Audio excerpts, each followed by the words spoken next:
So here we are. So I am Brad McIntyre, your Community Services Director. And before we get going, there's two staff members I want to introduce as well. I'm just anticipating that I may need their help as a variety of questions possibly, but I'd like to first introduce Matt Langley. He is our Parks Superintendent. He manages all of our parks.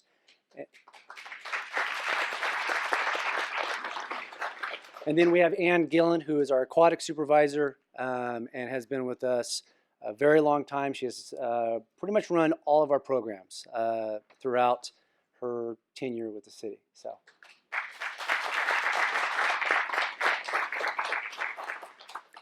So per council's directive a couple weeks ago, we were here to discuss the pool closure as of right now from September to January. Go ahead and go with our first slide. To give you an idea of this slide is to give you an idea of the programs that take place during this time, which is right there, the number of participants for the last 3 years, the program days, time, and the average cost typically. One of the first questions that, I'm just going to try to answer questions as we go along as I've heard questions come up. The first one on this slide typically would be why is there such a range here? It typically depends on how many Tuesdays and Thursdays there are in the month. So that's why you see that range. So for our water aerobics, you can see the numbers for the last 3 years. Our master swim, lap swim, those are the numbers for the last 3 years. Our polar bear plunge, excuse me, those are the three. And those are our recreation programs that is sponsored by the city. And then we have a contract which is the Feather River Aquatic Club. These are approximate numbers. So if you look at the numbers, they stay fairly consistent. The hours, I put approximately because at times if you look at their schedule that's online the last 2 months, they average an hour and a half to 2 to 3 hours. So I went just an average. This is going to be a little bit redundant later down the road, but the fee that FRAC charges per the contract is $2,650. Next, please. So I've broken this into two different categories. Really, it's the off season, which isn't not necessarily always defined as off season. That's what I'm calling it for this slide. And then we've got the on season. Again, it is a 3-year look. It is giving you the expenditures, the revenue, and then the net loss during that time frame. And then you've got the exact same expenditures, revenue, and the net for that time frame for the last 3 years. 18-19 is not on there because the books have not been closed. One, bills still come in. It takes finance to about a month and a half, 2 months to pay those, and then we have the auditors come in. So these are audited numbers from our auditors. It's important to understand, just to clarify, that these numbers right here on a yearly basis as it relates to expenditures, it does not include the debt service of $650,000 per year to build the aquatic complex. That $650,000, just to make sure we're on the same page, it includes the aquatic complex and the park. Brad, would you mind if you just explain what debt service means? Some folks might not understand. Best way for a simple guy like me is just it's your credit card bill. So we took a loan out, and the aquatic complex costs roughly $16.1 million, and this is what we pay on that debt every year. All right.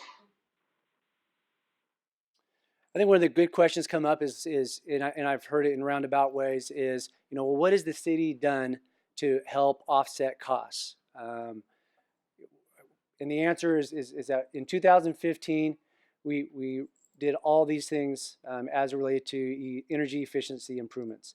If anybody that knows anything about a pool, you know that you're going to run the filter a lot. It's going to cost a lot in chemicals. If you have a pool in the winter and you utilize it, the heat costs a lot. So the reason why I wanted to show this is that in 2015, that this is where all the solar, thank you, want to come up, the solar, and then also on top of the building as well. Next. So there's been a lot of questions about, well, what does a closure look like? The closure looks like, and I've got one thing I want to make sure I add on this so I don't forget. So when we talk about a closure, first of all, we need to understand that there are 3 pools at Gautier Aquatic Park. We have the zero depth entry pool, which is the play feature for the most part, and that's where we also do some swim lessons. And then you've got the pool that is for the slide, where the kids come off the slide, and those are separated. And then of course you have the competitive pool. So when we talk about draining the pools, during the closure, it would be we would drain the slide pool and the zero depth entry pool. We do this every year. There'd be no change to that. We would not empty the competitive pool for a variety of reasons, but probably the biggest reason is that with the pounds per pressure, it would or could damage the structure of the pool. So we would not drain that pool. We would also cover but not heat the competitive pool. We would run the filters in the competitive pool as needed, meaning that we're going to evaluate it with staff. We will have park staff still on site throughout the day or sporadically checking that. Because I guess the best way to put it is that the pool would not go black. And that's kind of what that statement's about also. And then the other thing that I probably should have put up here is that we are going to keep the cover on that pool as much as we can. In the winter, obviously, you lose just heat naturally, but it would not be heated.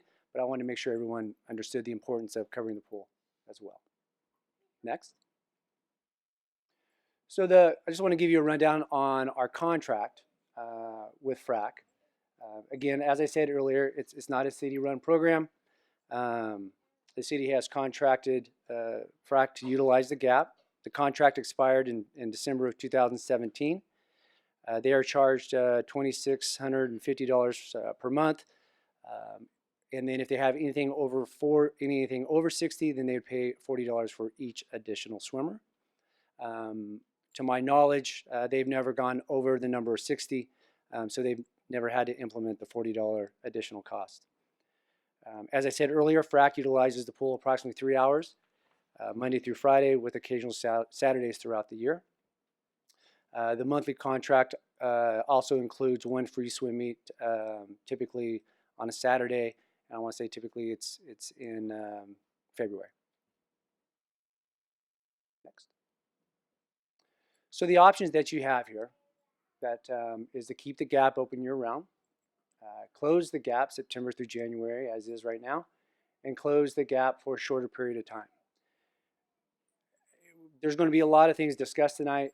Staff and specifically myself is that depending on what council decides to do or not make any choices, if they decide to go with this one, I would encourage to give us 30 days because specifically the plan for the competitive pool is that we need to replace 5 filters specifically for the competitive pool.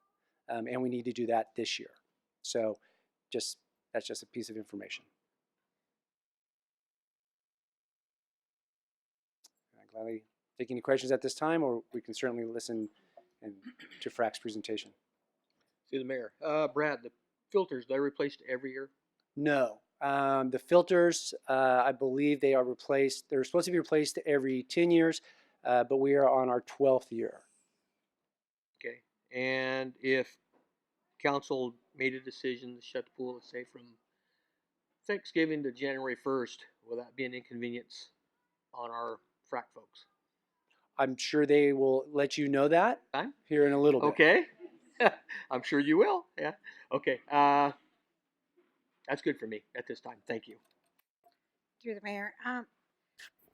Brad, so just for clarity, how many times have you had a closure or an off season before in the did it start on 15, 16? Was that the first time that you started doing the off season or closure? Last year was the first year that I closed it for a year, or closed it for closed it for a month.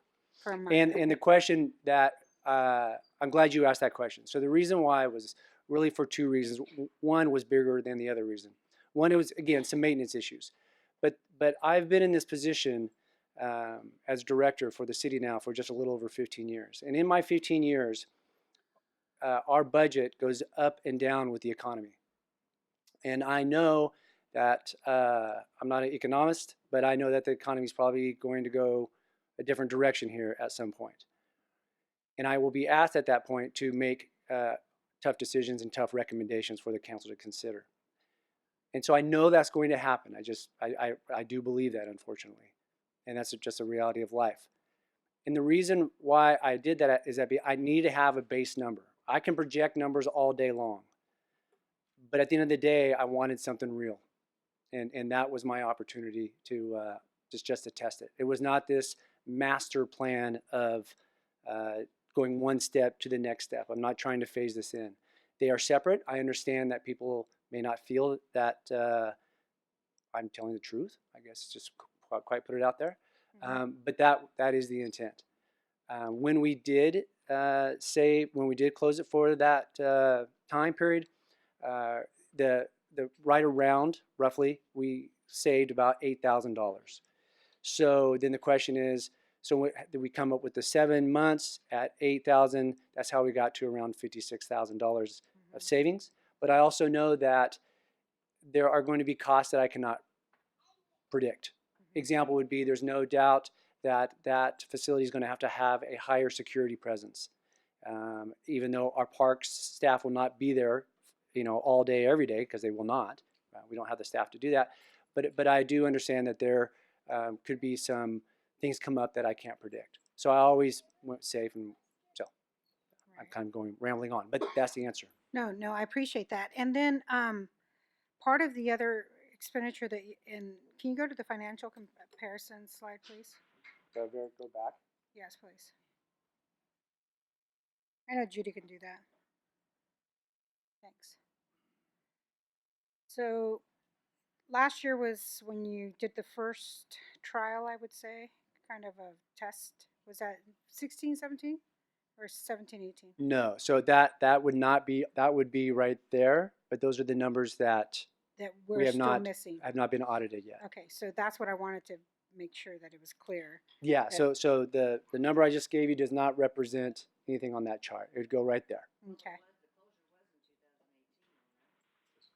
Yes, but the fiscal year 18-19. Yeah, the fiscal year 18-19 though. Okay. So those other years, no changes in scheduling. I don't believe so. Okay. And then the city, which includes all of us, so a bond was passed years ago to develop that area that we have right now. Is that accurate? That is accurate. And Okay. Mrs. Ling, you want to kind of fill the rest in as far as the redevelopment funds and that story? Sure.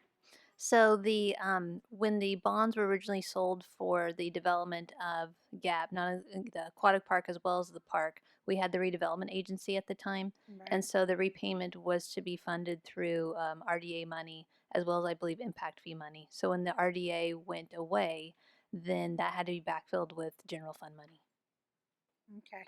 So and that time it cost maybe about 16 million or so. The cost of the facility in the park was 16.1 million. Yeah, okay.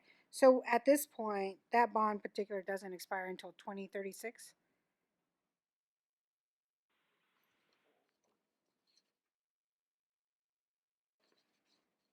And Yes, that's correct. I'm sorry. and I was going that's to say okay. 2039, but I think it's 2036. Yeah, 2036. And so we have an outstanding about 8 million plus to still repay on that as a city. Correct. And so that's that $650,000 that we pay every year to continue the facility, to have that facility open. So I just want to share that additional information so I'll ask the community to hear that our city long ago began this journey where we're at now, and I think it's an important investment for our community. also be aware that every year we're paying that $650,000 annually on top of the other expenditures.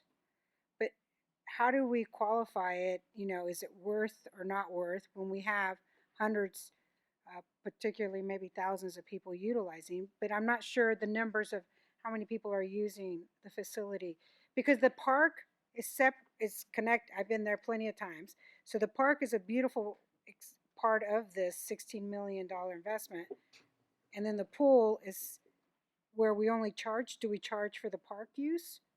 The only thing we charge for the park use is for barbecues, rental space. Okay, so how many people usually use the pool annually? Annually, I would say it's going to be 30 to 35,000. I can tell you specifically that in the last 2 months, we've had 27,874 participants. This is not counting this last weekend. For swim lessons, we've done 1,222. For our tot time, 278. And for our twilight swim, it's 466. For a total of 29,840 people have come through the door at Gaucher Aquatic Park in the last 2 months. Okay. It is very well used, and it is an amazing asset. I would like to draw attention to the swim lessons specifically because I think it adds a huge benefit to our community with the river, and the river being so close. So Okay. Thank you. I'm good now. Thank you. Through the mayor, Brad, can you elaborate on the terms of the previous contracts with FRAC? Were they annual? Were they multi-year? it was a year-to-year contract, and as you can see, the contract expired in 2017. Quite honestly, I dropped the ball, and FRAC never approaches that, if I'm aware, about renewing the contract or to update the contract. And typically, I don't know how much history you have with those contracts, but were there increases on an annual basis, or were they pretty much the same year to year? Or So reviewing some past contracts, I would say that it increased since we opened, by the way. FRAC has been a part of renting the space. I would say maybe it's increased 3 times and not very much. okay, thank you. Through the mayor. Going back to my fellow council members' comments, and I want to recognize our former mayor right here who embarked on building this park, is a great asset for the city. But the $16 million cost was something that you as a mayor could not anticipate the last governor taking those funds away. And that $650,000 that comes out of the general fund every year is less safety for our community. That's less police officers, firefighters, that's less in fixing the roads. That comes right out of that general fund. So just wanted everyone to be aware of that. This is a beautiful asset, and we are stuck with $650,000 a year. But you could not foresee that when the park was built. So with that, I just wanted to bring that point up to make sure everybody understood where those funds came from, and it does take away from other things in the city.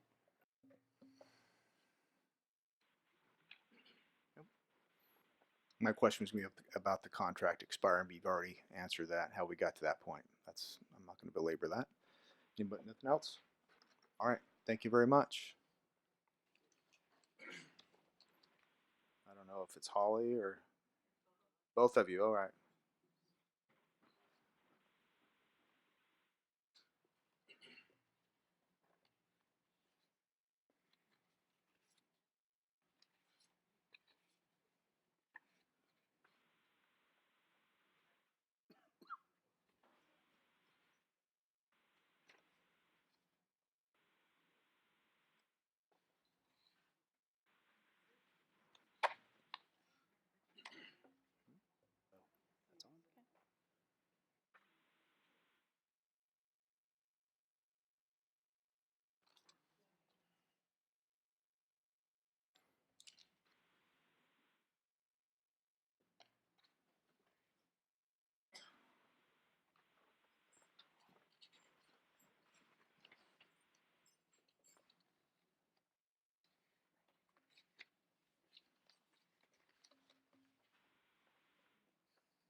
Thank you, members of the City Council, for scheduling this special meeting. My name is Holly Stout, and I'd like to give you a little bit of information about myself before I turn this over to Sharon Guillory.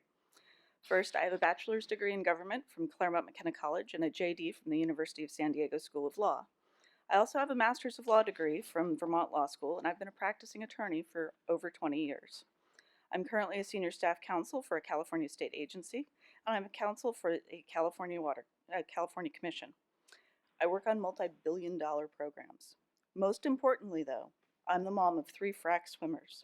Unfortunately, my eldest couldn't be here tonight. He's off swimming in the Virgin Islands, which would not have been possible without frac.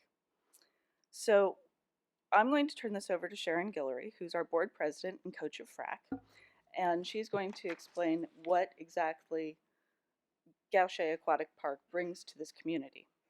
And then she's going to turn it back over to me, and I'm going to address some of the concerns that we have heard from the City Council.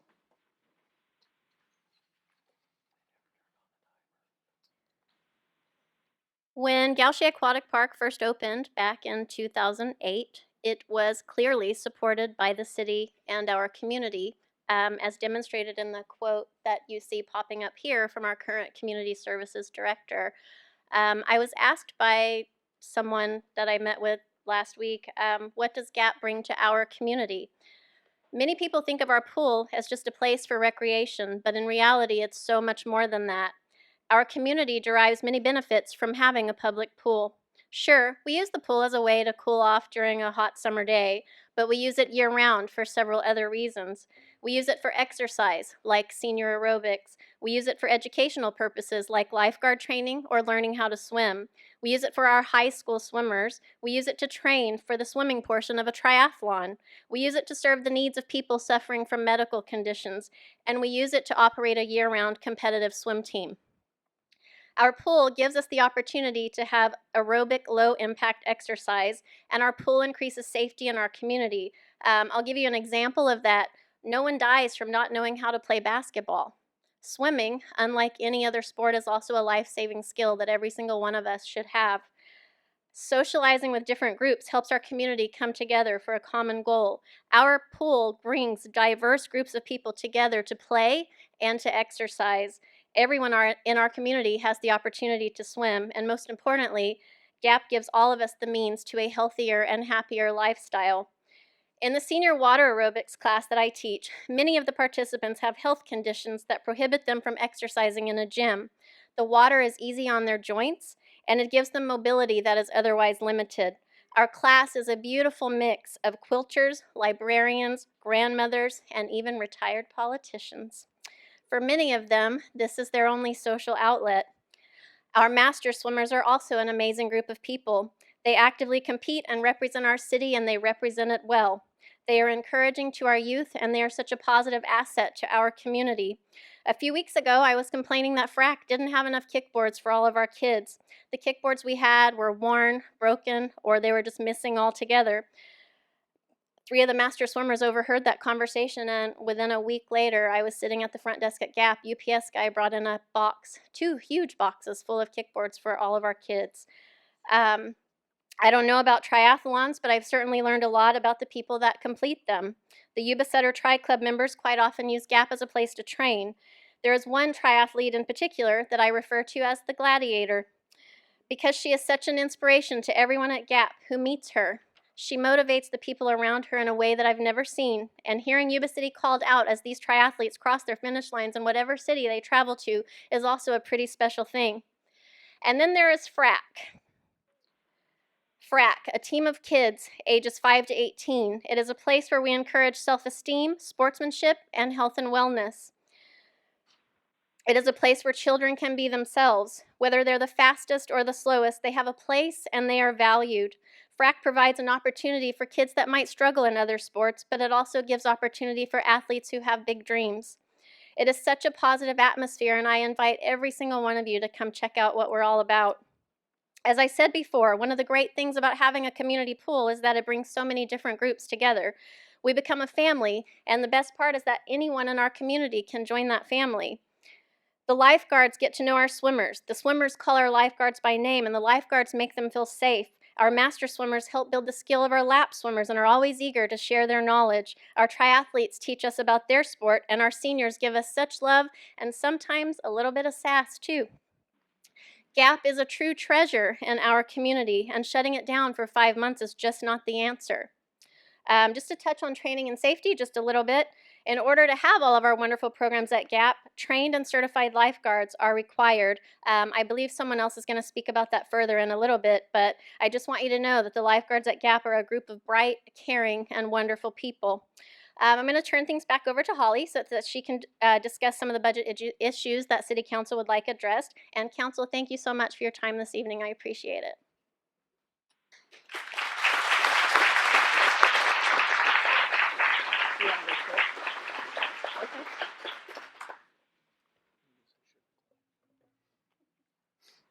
So I thought it would make sense to go over a little bit of what we've heard through our meetings with city staff and with city council to explain why the city opted to close the facility for 5 months out of the year. First, there's an operating loss of $130,000. Next, the city should be breaking even on the operation of GAP. In theory, lots of money could be saved by closing the park. Finally, lots of different budget cuts were made, and this was just one in a long list. However, the city does prioritize parks in other ways. Many of you were present at the opening of the pickleball courts in Sam Brannan Park, which cost the city approximately $90,000 with no anticipated return on investment. Incidentally, parks maintenance for all of the city parks cost approximately $1.4 million per year, while park reservations account for only $11,000 of revenue. The city's budget actually projects revenues of $171,000 from the swimming pool, more than the previous year, but does not account for the fact that if you close it for 5 months, frac will go away. The city is not a business and clearly subsidizes many community service functions. In short, generating revenue is not a purpose of the parks. With all of this in mind, we reviewed the proposed operating budget numbers back to 2015 to get a sense of the city's financial picture. The city's general fund expenditures have kept pace with its increased revenue, and the city is expending less money than what is coming in revenues.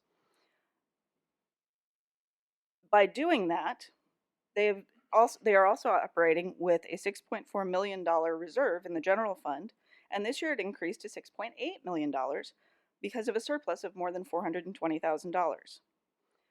Incidentally, for fiscal year 1920, the city increased the budget 35 times, with departments or divisions with salaried personnel with 25 departments or divisions with salaried personnel receiving increases. This is the list of all of the departments with personnel that received a year-over-year budget increase. This is the graphical representation of all of the departments with employees that received an increased budget. Overall, more than 30% of the increases went to police and fire, while nearly 40% went to wastewater treatment. Conversely, this is the list of divisions with salaried personnel that received budget cuts. Overall, there were a total of 10 budget cuts, with 7 of those coming from salaried personnel departments. And this chart shows the portion of the budget cuts borne by each division. I think it's important to note how each cut was achieved. The City Council actually had a 32.1% cut in your own budget. That cut came primarily from a reduction in benefits paid to the City Council members. The Legislative and Administrative Office, this cut seems to have resulted from shifting some salaries and benefits to supplies and services, likely outside professionals for reduced cost. And I'm just guessing at some of this because I was just taking it from what's on the website. The City Clerk cut the budget by cutting professional services and increasing extra help hiring. Fire administration saved money by reducing salaries and wages of the administration department, and it should be noted that that portion is a 0.2% of the fire administration budget. The Crime Analysis and Intelligence Division saved $937, primarily by reducing its telephone usage. Electrical maintenance saved money by reducing the operation and maintenance on vehicles. The Senior Center saved money by reducing the buildings and facilities and operations and maintenance. And then there's the aquatics that took a 32.05% hit from the budget cuts 32% of all of the budget cuts were to the aquatics department. And that primarily comes from turning off the heat and power for 5 months out of the year and shutting it down. No other department's cuts resulted in a lack of services to the public or loss of a program. In light of these revelations, and to ensure we were not requesting the city take money from other departments, recognizing that there are other needs, we reviewed the budget of the Community Services Department for the last 5 years. We found that the Administration and Recreation Supervision budgets have increased 41.5% and 44.01% respectively over the last 5 years, primarily in salary and benefit increases.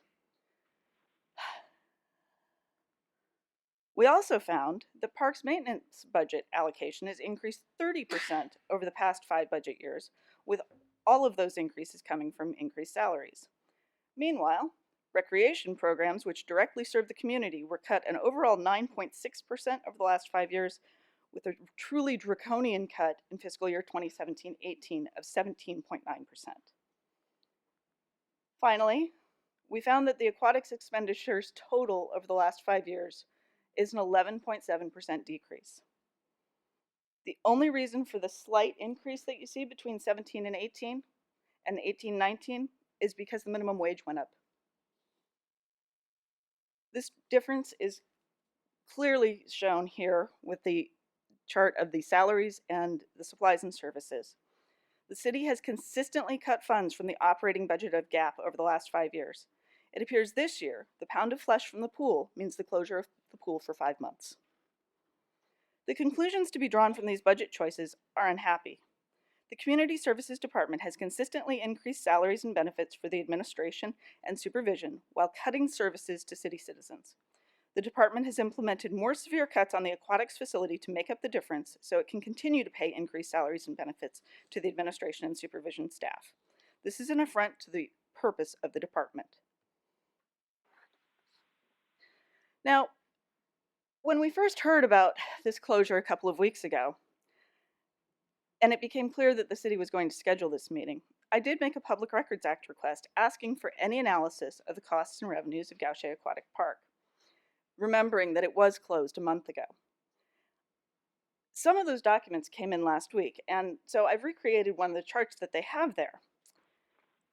These records show that the operating loss designated by program, as opposed to on an annual, strange monthly basis, shows that actually pool admissions are the loss leader here at nearly $100,000.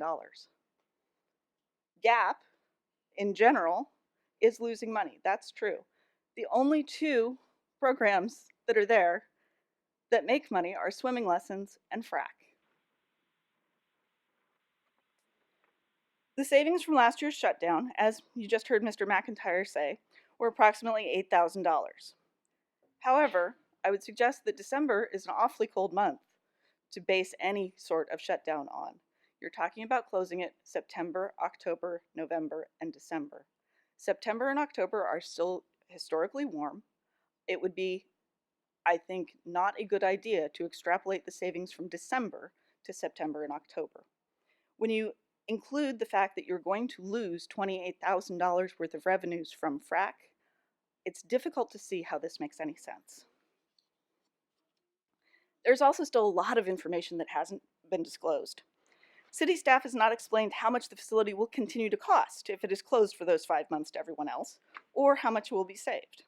City staff has not explained how it determined that the losses occur over those 5 months of the calendar year, and we would actually argue that those losses occur over the entire year, because the pool operates all year, and as the data from the city actually shows, the general admissions are the loss leader. Even assuming it's true, most businesses do not make money year-round, but remain open because the cost of hiring and training on a seasonal basis is higher.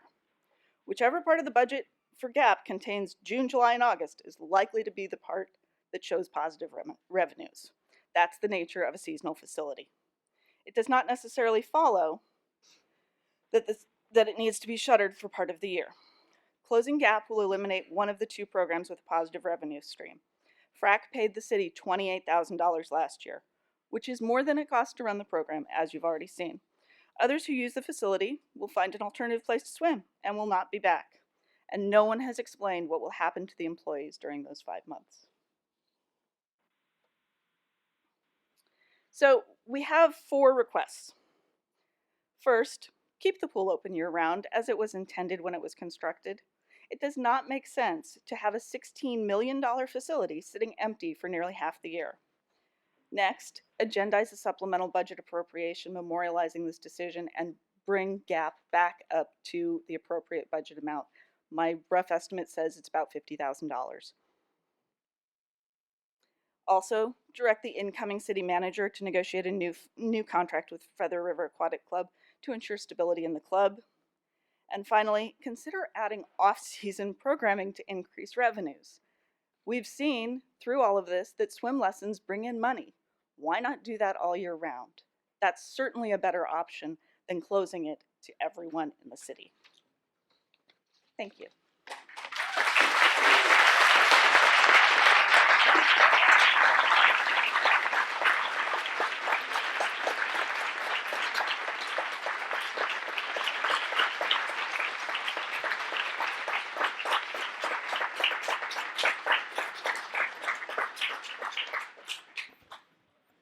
Thank you very much, ladies.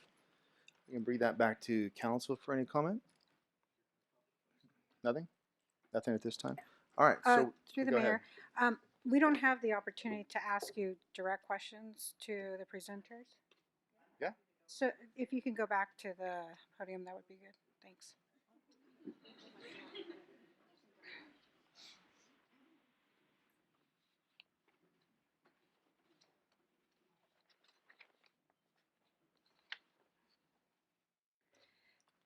Thank you so much for compiling a quite extensive overview of the project that we all share in the decision that we make here.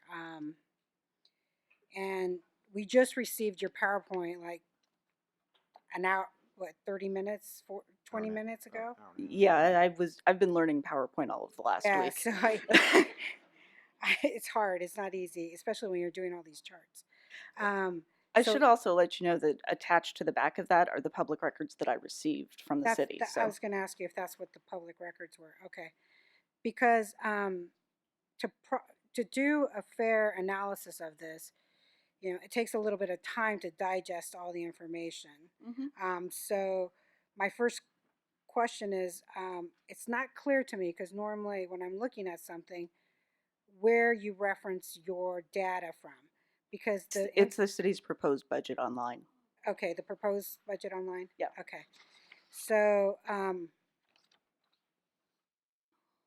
usually we have our finance person here as well, and she's not here to be able to look at this and say that's a fair number or not, Well, So, I will say those are the numbers that are online. That's all I used, and I'm not disagreeing. I'm just saying that usually, because she's the expert with our budgets and she handles that information really well. So the budget increases that you mentioned, I don't have all those memorized, to be honest with you. So I don't know if this is all accurate or based again on what you found on our website. So I took those. I did some math, which admittedly is hard as a lawyer. But No, and I understand that, but we also have an amazing finance person who keeps the track of this for us too. So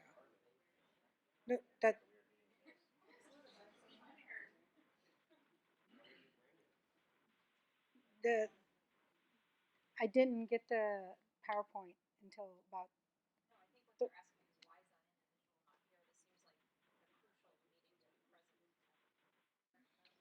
Because I didn't know that this was. We're in the not going to PowerPoint. engage with the So- audience. Okay. We'll put at the Mayor, podium. There's a valid question. He's So got to go right keep me ahead. in check here, folks. So it is. So I just don't know if these are. I'm asking just, and I'll check with our finance people. Okay, just to help make sure that I'm on track correctly. So when you talk about the percentages of budget increase by division, some of these monies are tied to those particular projects. We don't have allowances to make moves on some of those finances. You know that? So this was all general fund, Oh, which is completely within your discretion. got it. Okay. All right. So I just want to say I got it like 30 minutes ago, so I don't have a chance to really process all of this. So thank you for that. All right, thank you, Liz. Yes, the budget process is very complicated, that's for sure. I know there's many ways the numbers it might look, especially in a certain form where we're on it for a particular purpose, that perhaps aquatics is targeted, but there are many complicated reasons why decisions are made. But the numbers are the numbers. You got it directly from the website. There it is. So Yep. we are here to discuss that right now. We heard you loud and clear, and I believe we have one comment here. Oh, okay. I thought you were going to say something. Oh, right here. Go ahead. Yep, through the mayor. Like I asked Mr. McIntyre a little bit earlier, just throwing it out there, not saying it's going to happen or not like that. If the gap was closed between Thanksgiving and New Year's, would that be an inconvenience on your frac swimmers? It's absolutely an inconvenience on our frac swimmers. We have swimmers, some that are very serious. Myself and another coach, we actually we coach at River Valley High School and Marysville High School as well. That season begins in February when they have their first meet. If you pull them out of the water from Thanksgiving to January, that is crucial training time for those kids. And we have several kids that aspire to go on and swim in college. And if they're not in that pool 12 months out of the year, it's taking that opportunity away. We also have our biggest fundraiser to fund our team the first week in February. If we aren't training, which is what happened to us last year, we took a big hit on that. We don't have as many kids. We don't bring in as much money. We can't be as prepared as we'd like to be, and we certainly can't be competitive against the other teams. And we bring over 1,100 people to that meet in February that come from different areas, stay in local hotels. Always bragging about how beautiful Gaucher Aquatic Park is. And so, yes, it is absolutely a detriment to our team to pull us out from Thanksgiving to January. And then another question I have for you folks is your team meet, the meet you have in February, do those folks contribute towards you folks to help? They do. We We are governed under USA Swimming.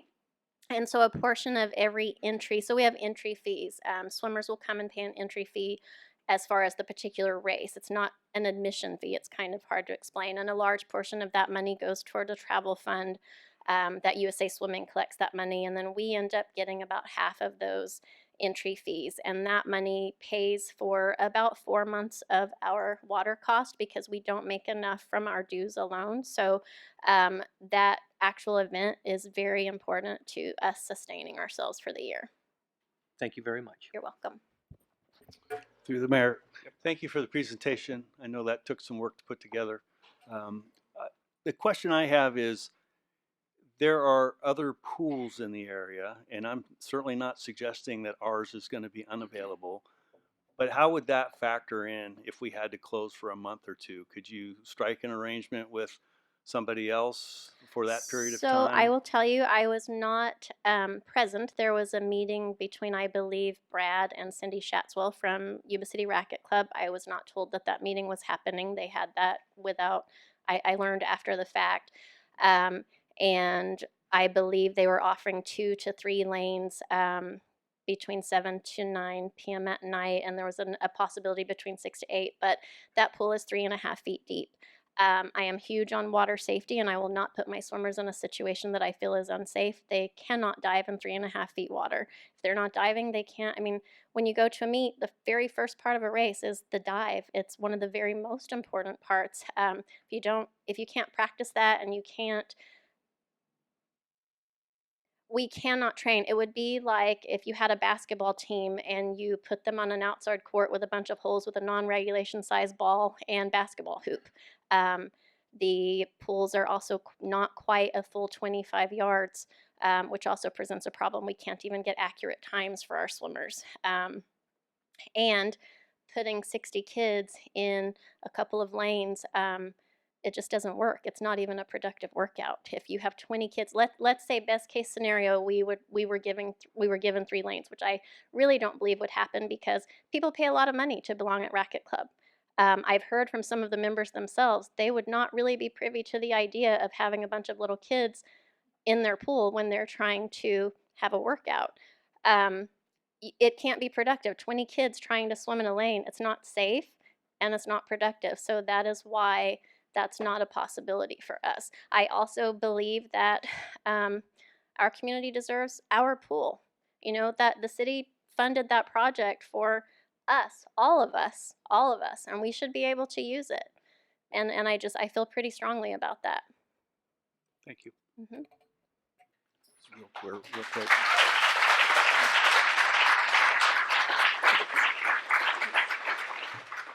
Michelle, were you talking the pool, just for my information, the pool at the club on Jones or Rancho Cortez, or both of them are the I same? was told it was regarding the one on Jones, the indoor pool. Indoor pool. Mm-hmm. And I've only been there a couple times, but they also don't have the miniature, and I don't know the term. The diving blocks. The miniature diving block. They don't have that Correct. either. Is that correct? Right, and the Okay. interesting thing about that is during the meeting that I was not present at, I was told that they were going to look into diving blocks for that pool. I highly suggest that they do not look into that because you cannot dive into 3.5 feet water safely. Yeah. Okay. Mr. Shaw. Through the mayor. Yep. Thanks for being here tonight. A couple of questions for you. First of all, the February meet, Mm-hmm. looking back in history, that has been held at different times of the year. Yes. And so it could actually be moved to a later time, as it used to be held in June, and you would very likely get more participants because more people are training. It gives more opportunity. So February is not, locked in completely. It could be moved, correct? Well, it actually was moved because Mr. McIntyre took my summer month from me, and I had to put it in a winter month because they felt that it was taking away from the revenue of Public Swim and the snack bar and things like that. So the bidding process is also not a simple one. We have to put in the bid a year prior. The window for 2020 is already gone, and we are in huge jeopardy of not even having a meet because that information was due July 15th. I found out about this closure through a voicemail on July 11th. I am certain that our local swim committee will hear my plea if we are able to, in fact, hold our meet. But we actually loved having our meet in the summer. That was never my intention or idea to move it to a winter month. However, it does not really change the amount of participants that come. We've been very fortunate. I've been involved with USA Swimming for a long time, 20 plus years, and I have a lot of great people out there that will come out and support our team. And a lot of the teams do come in February because winter months aren't easy to find a good meet. So we have found a way to grow it, but it was really hard at first. We really took a hit those first few years because of the change that was forced upon us. So the reason why we don't have a summer meet was never my doing. Okay. Just a couple other questions. Concerning revenues that you talked about as you were just answering questions, because what you participate in is an individualized team sport. It's both, And really. it Yes. is. And my Yes. daughter participated in something different, but Uh-huh. it was an individualized team sport. Mhm. And I realize all the extremes that go through. And if you are serious about wanting to go to the next level, you find a way to practice. Practice just doesn't happen when the team is practicing. That is And correct. my daughter was out many times at 6 a.m. in the morning practicing, with her and one of her other teammates. Mhm. So I trust me, I get the individualized. That's the reason I make that comment. I get what you're dealing with. Yes. The question that I had, because I was unaware, you mentioned dues and entry fees. What kind of dues do FRAC team members pay, if any? Our monthly dues? Mhm. So we charge, really depends on the group that they're in, and that pays for our coaches. I personally don't take any money. I'm solely volunteer with my position on FRAC, but they pay anywhere from $65 to $80 per month to be there. Okay, and then you mentioned the entry fees in your February meet is a huge fundraiser. Yes. Mhm. What, you got approximately, you said 1,100 people that come to that? So we cap out at 350 swimmers, but they also bring along their families, and most families are a family of 4 or 5. and they come and stay in local hotels and things like that. And so those 350 swimmers, they pay an entry fee of $4 per event, and then we take a portion of that and we have to give it to who we're governed under, USA Swimming. And then the rest is for us, but we have expenses. We provide lunches to our coaches and officials. We do a great job with hospitality. I know that's not related here, but we really do a good job. But that is our biggest fundraiser of the year. And back to what you said about it being an individualized sport, you are right. If people want to be good and the pool is closed, they will find a way to do that, but it will be in another city because Gaucher Aquatic Park is our only option for the particular competitive pool that we need. Right. Okay. Thank you.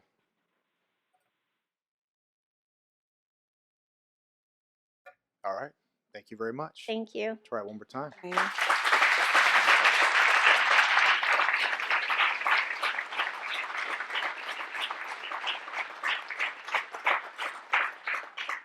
Brad McIntyre, can you go to the podium, please?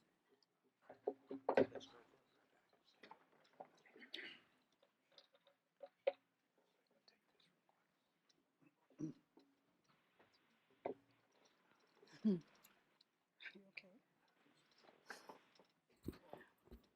Brad, can you explain a little bit more details to the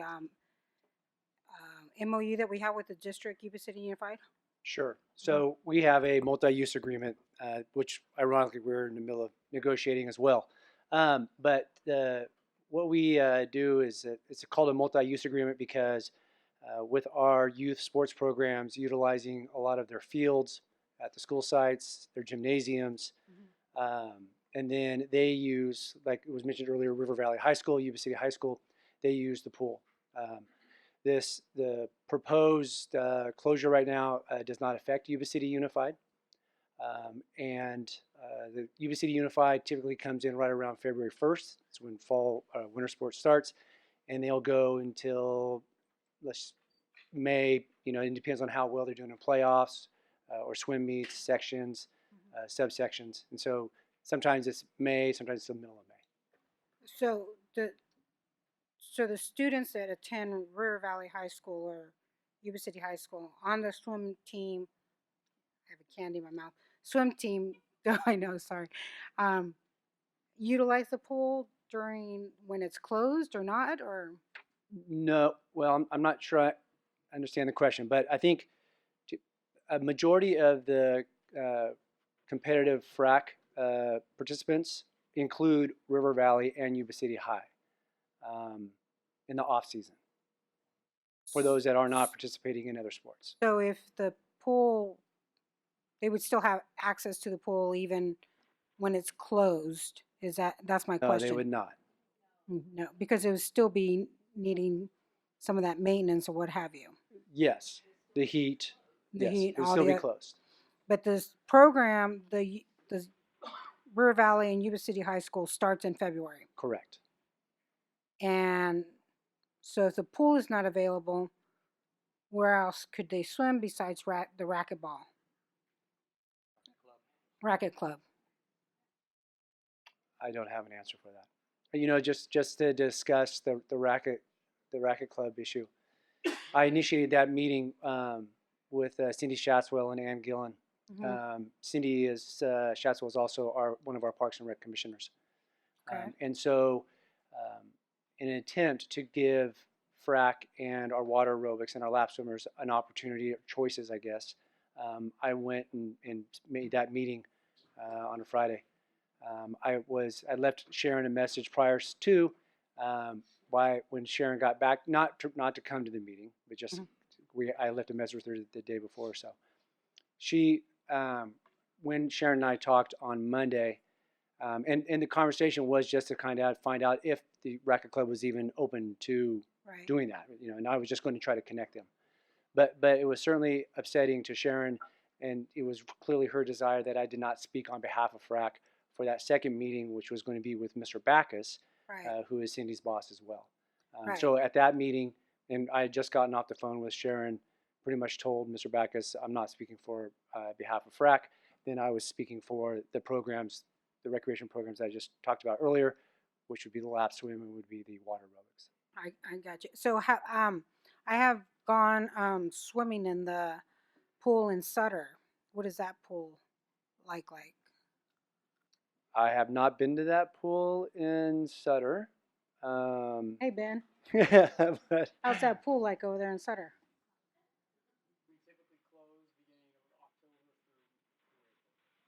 Oh, October. Oh, they closed it from October to April. Okay. Okay. All right, you answered my question. Thank you. Any other questions from council?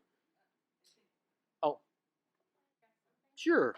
Come on up. Thank you. I just want it on the record to be clear that I did not have prior knowledge of a meeting with the Racket Club. Mr. McIntyre did call me on July 11th, but there was no mention about a meeting with the Racket Club the following day. I absolutely had no idea about that meeting. Thank you. Thank you. Mm-hmm. All right. I guess we're going to start with our public comment. We're going to start off with Karen Cardacelli. And if Deborah Curry can be on board, be ready to speak next, please. Karen, you're up, please. 1, 2. So for the audience purposes, there is a red light up here. So if one of the speakers prior to you turns it off, and then the red light will be turned on. So before you come up and speak, just make sure the red light's on. You know you're live.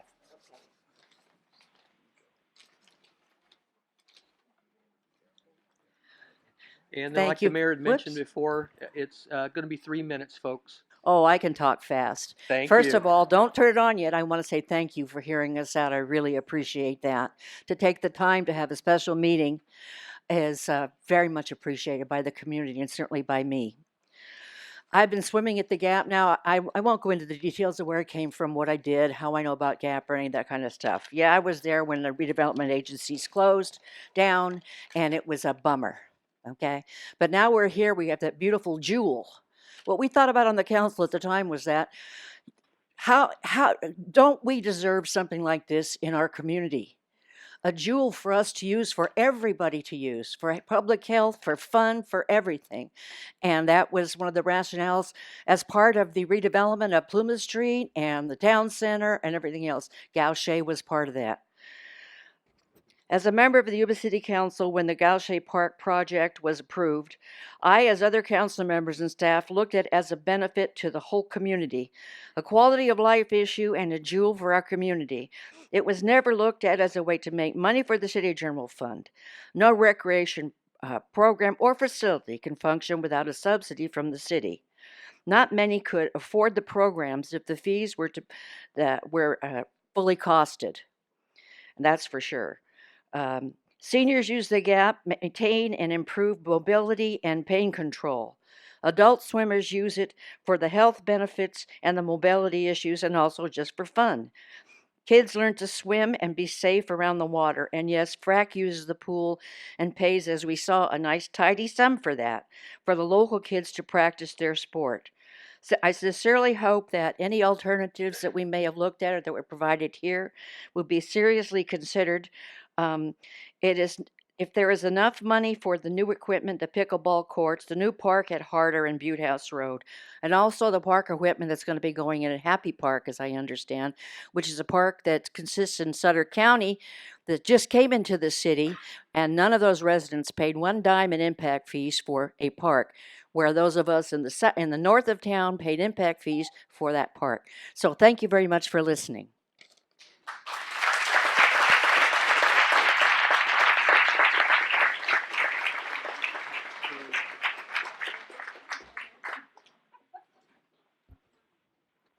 All right, so now we have Deborah Curry, and if Mary Finch could queue up behind her, please. Okay, so if it's red light, I can go. Green means go here. Okay. 1 second. My name is Deborah Curry. I've been a member of the Yuba City community since 1969. I've owned homes, paid taxes, raised my family in both counties. My children have participated in schools and sports mainly, but not exclusively, in Yuba City. Now it's my grandchildren who will benefit from amenities and programs offered to our youth. Today, we are facing an annual 5-month closure of the only public pool in the vicinity that is open year-round. Doing so will effectively destroy the only competitive swim teams in the area and remove any potential opportunities for winter swimming. We've lost programs and pools in the past due to financial restraints during harder times. These are not harder times. In fact, we are told that the financial resources for Yuba City have never been better. So what I don't understand, why cut here? Where is what would be spent to keep the pool open year-round going to go? What is more important than community and healthful programs? There are so many possibilities I can think of right off the bat that could bring in revenue to offset any costs incurred while keeping it open year-round, not to mention offering further opportunities to both adults and children in this community. Gap is it. No other public pool can remain open year-round, as none are heated. We see every day how society is more aware of eating healthier. TV, schools, governments are constantly advocating for youth health and fitness. There is no other sport so gentle on joints or that works so many muscles simultaneously. It's darn hot in the summer, and most of our winter is mild enough to enjoy swimming in a heated pool. We have this gorgeous pool. What about synchronized swimming, water polo, diving teams? What about water safety, lifeguarding certifications, or life-saving classes that could be offered at Gauche through the Red Cross? What about adult swim teams or clubs or even lessons? Swimming's a great muscle-building sport. Why aren't the football or baseball players swimming laps to build strength to endure and endurance without harming joints and bones? We have water aerobics for seniors, youth swimming lessons, and open swim hours during the summer. That's a start. A facility like GAP should be breaking in the dough. There are programs out there. Again, I ask, where will the money go that would be siphoned off from GAP? Is it for something worth taking away from our youth and community in general? Is it for something of equal value, health, and character building? Is it for something that other sources could be tapped for funding, like grants, donations, state or federal government, bonds, whatever? If there really is no other choice, can other sources be counted on or courted to help pay the costs of year-round operation? I've already named just a few of the potential programs that GAP could offer, all of which could bring in revenue, given management and promotion. As elected officials, advocating for our youth and improving the resources for its citizenry is probably one of the most important and joyous responsibilities you have in making a positive impact on the community. Before taking anything away, please give yourselves more time to explore and take advantage of the opportunities of such a potential financial asset. Please reverse your decision to close the gap during those winter months, and thank you for listening.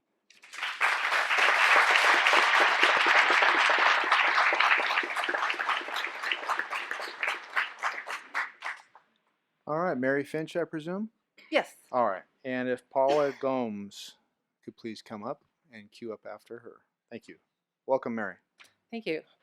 Thank you for the opportunity to speak. I'm going to just talk a little bit more about what the pool means to me and other adult swimmers.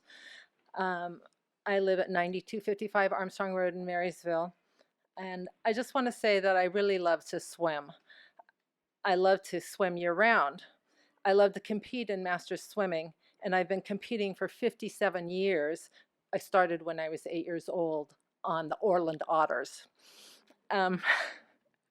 which was only summertime. But I was very excited when the city had meetings to plan a new aquatic park with a competition pool. After many years of planning, I was there for the groundbreaking and opening ceremonies. I'm so proud of this fabulous facility. Every time I swim there, I am grateful. It's such a joy to swim there. You may think the pool is not fully used in the wintertime, and expensive to run, but the pool is very well attended with at least 3 to 4 swimmers per lane, and I guess you saw the numbers up there recently. The doors can't just be closed and not cost something to the city. Sure, there would be some money saved, but you still have to pay for maintenance, chemical costs, security, and upkeep needs to continue. One thing that we as swimmers do during the winter when the sycamore trees drop their leaves and seed pods, the filters are overwhelmed by all the plant debris. And at the end of workout, we go down, we clean the gutter drains, which often are plugged, so there's no water flowing through them, and I'm sure that's hard on the filter itself. And some of us go down into the deep drains and pull the sycamore leaves out of there too.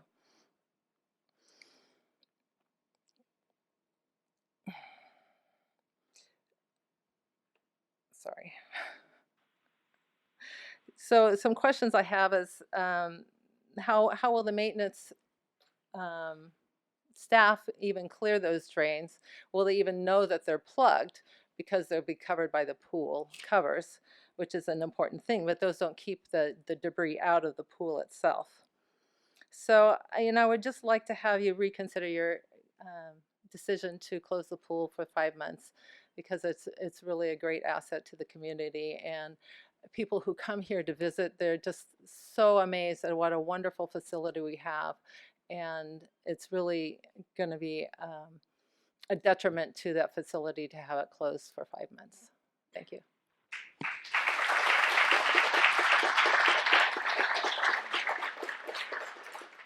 All right, welcome, Paula Gomes. Hi, How are good you? evening.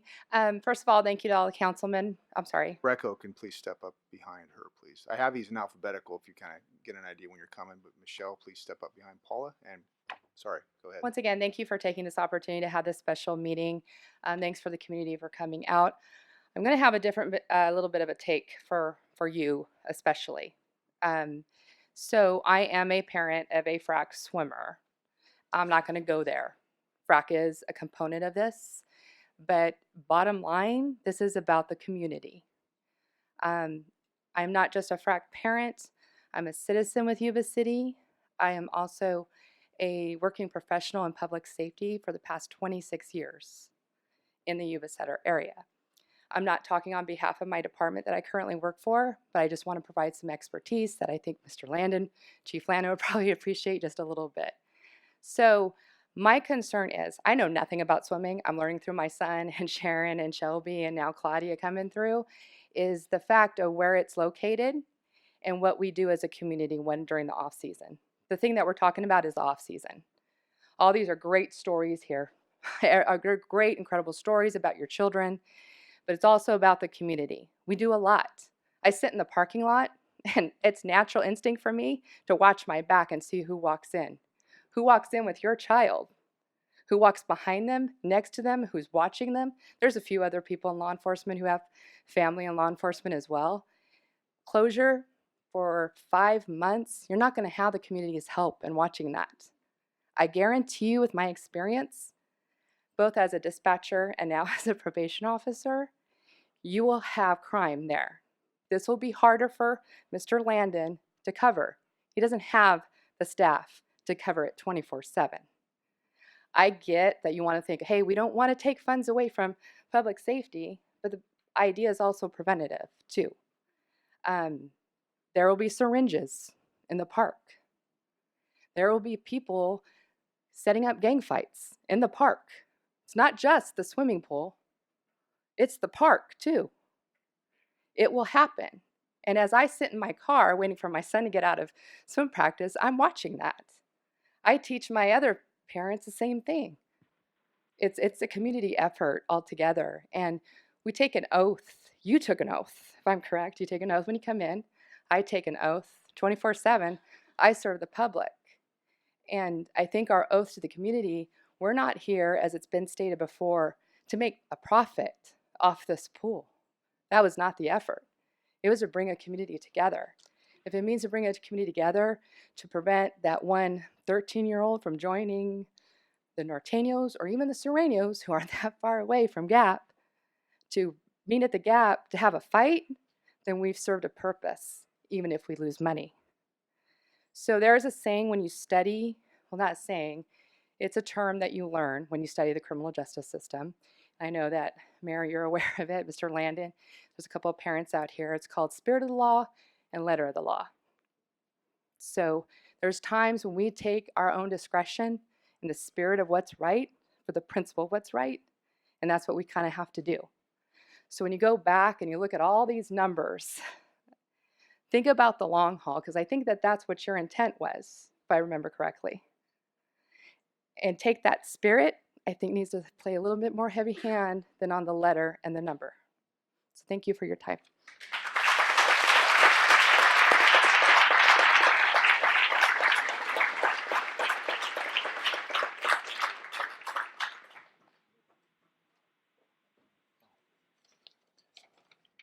Okay. Michelle, I see Rocco queued up right there. Okay. Is there Brought an my issue with backup, I the, suppose. not that Paula was over time, but is there an issue with the timer?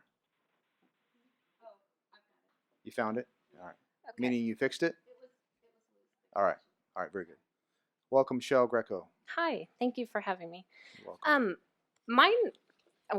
My purpose here is just to speak a little bit about the word pride and pride in our community.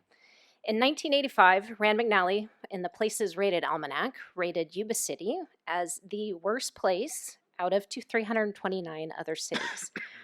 This is perhaps why, as a child growing up not too far away in Chico, California, I had only heard negative things about Yuba City. If you would have asked me when I was young, I would never have guessed that I'd end up living here. Yet I am proud to call Yuba City my home. My husband and I moved here almost 15 years ago after working in education within the Yuba Sutter community for about 5 years at that point. We were wanting to eliminate our long commute to work and to settle down and have children of our own. We thought this would be a great place to settle in and have our family. I've embraced this town, and I feel like over the last 15 years that I've been an advocate for our little community. Too often, I am asked how I ended up here or what happened, especially when I share that I've lived in other locations such as Santa Barbara, Del Mar, San Diego, Chico, and so on. Typically, the ones asking me this question, often with a somewhat judgmental undertone, are the locals of Yuba City themselves. So the real question is, how can we continue to better our community, our health and our well-being, and our overall pride in our area?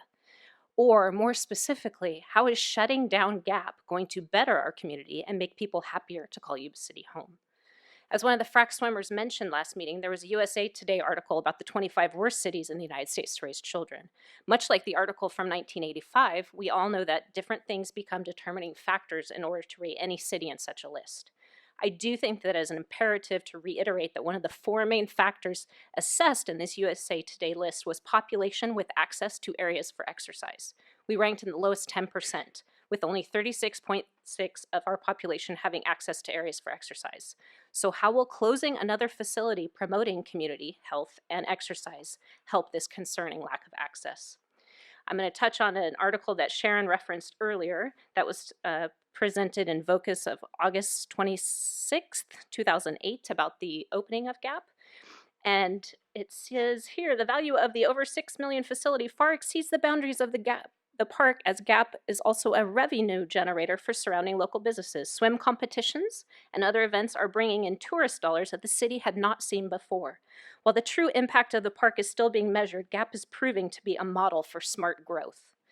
This facility brings a huge draw to the area. We've had people come as far as Chico. Bringing in all these visitors provides us an opportunity to support our economic development, which is so important right now, says McIntyre. I know that I'm merely one person within my larger community, and I am up here today not only advocating what is best for my community, but what is best for my own children. I would imagine that if any of you were told that the athletic facility for your own children would need to close as they were not pulling in enough money, that you would do everything within your power to communicate. No, go ahead. Oh, wow.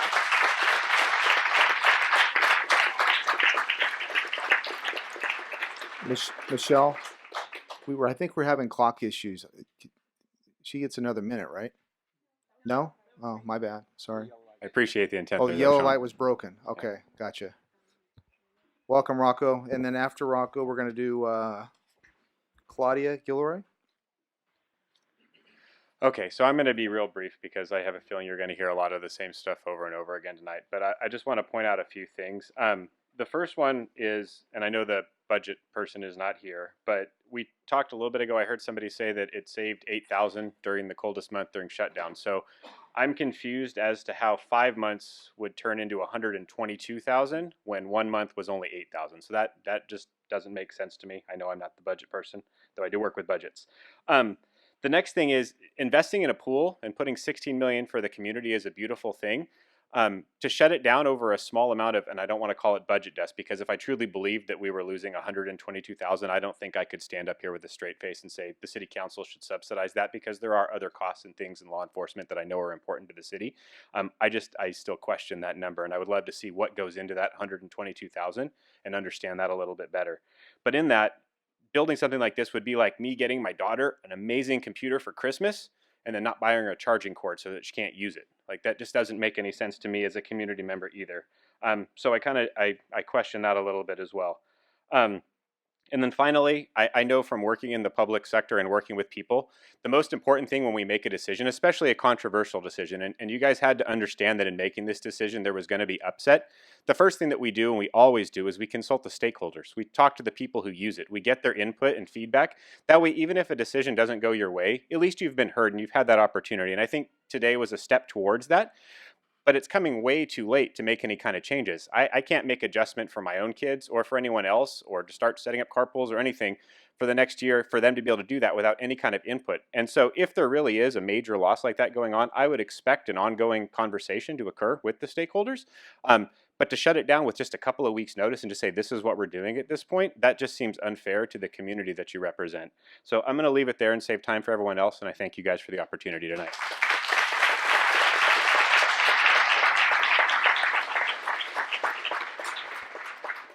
Rago, just to clarify, the 130 would be for the entire year. The proposed closure dates, the months, is a savings of 30,000. It starts out at 50.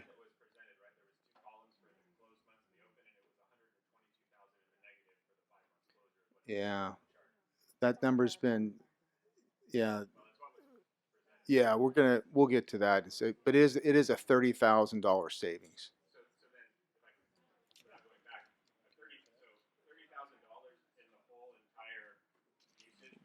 Yeah, now we're to the point we need to get back to the podium again. But I tell you, we can get Brad up there too. Do you have it, Brad?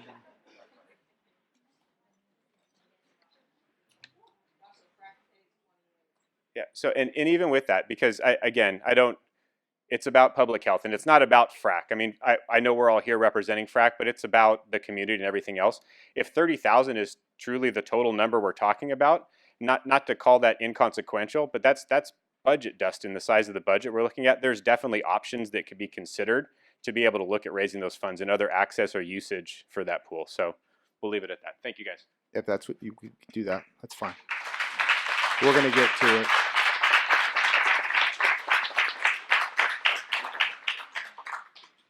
Typically, we don't go back and forth for comment period, but I wanted to clarify that real quick. But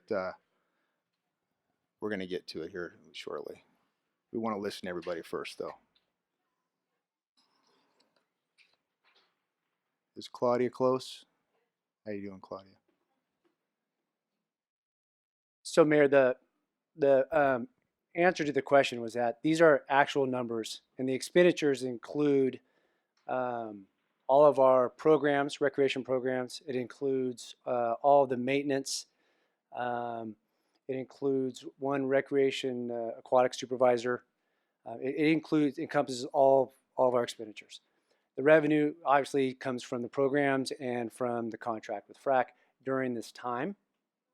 The projection of the $8,000 was based on that one example of when we closed it last year. These are real numbers. My projection, and so I don't know what to tell you. Those are real numbers that have been audited. Okay. Did you have something? I possibly can help clarify a little bit due to what I do for a living there, Mr. Mayor. The numbers up there are real. We overall, over the course of the year operating, our net deficit is about 130,000, 120 to 130,000 a year. We do make revenue positive during the peak season, and we go revenue negative during the off season. The 30,000, Rocco, that you referred to wasn't what we're going to be left with. That was the potential savings over the course of the 5 months. So that's where the 30 comes in. So we would still be looking at a net deficit of about 90,000 overall. Does that help clarify the question in the 30,000? Okay. That was me, and here we are back and forth with the corner I'm again. sorry. However, Does that help we you, were Mr. not trying to McIntyre? break even. We were trying to lessen the impact on the community of the $120-ish, $130,000. So we were trying to save 50, ended up being 30 based on the plan we had. And we're going to get to that. So we don't need to belabor it, but thank you. All right? All right. I know. They keep moving on me. Go ahead. Welcome, ma'am. Hello, my name is Claudia Guillory, and I am a coach for Feather River Aquatic Club. I'd first like to talk a little bit about my swimming career. I swam with FRAC for over a decade, and had always secretly dreamed of the chance to swim at a Division I school. Although I wasn't the best swimmer at first, I had this passion for the sport that I knew could take me far. When I was little, I would actually put on my swim cap and goggles and wear them in the car everywhere we went. I refused to take them off. I'd get some pretty crazy looks from people passing by, but I didn't care. I was proud and so excited to be a part of FRAC and the swimming community. I'm now standing in front of you today as a student-athlete graduate from the University of Nevada, Las Vegas. I received my bachelor's degree this May in psychology. By the time I was in my last year swimming for UNLV, I was a 4.0 student receiving a scholarship that covered my entire tuition, in addition to a stipend of almost $1,000 per month. I don't know about you, but that is a lot of money to a college kid, and my parents will forever be grateful for what swimming provided for me. This opportunity that came out of our little community swim program has changed my life forever. I could have stayed in Vegas because being a rebel made me a great fan of the city. But I came back because I wanted to share the abundance of knowledge I've gained about the sport of swimming. I've been working with our older swimmers since I graduated, and I am enjoying sharing my passion for the sport. Giving back to this community is important to me. I showed up tonight in my UNLV warm-up suit in hopes of showing council, and my swimmers, that FRAC really does make dreams come true. I would like to end by giving a quote. I thought this quote was very clever, but also extremely true. It is, 7 days of no swimming makes one weak. The kind of weak I'm talking about is spelled W-E-A-K. This could not be more accurate and makes me think about how detrimental it would truly be for our swimmers to be out of the pool for 5 months. If I had been unable to train for almost half a year, I certainly would have never been picked up by a Division I school. Please do not take this opportunity away from present and future swimmers in our community. Please reconsider your decision, and thank you for listening.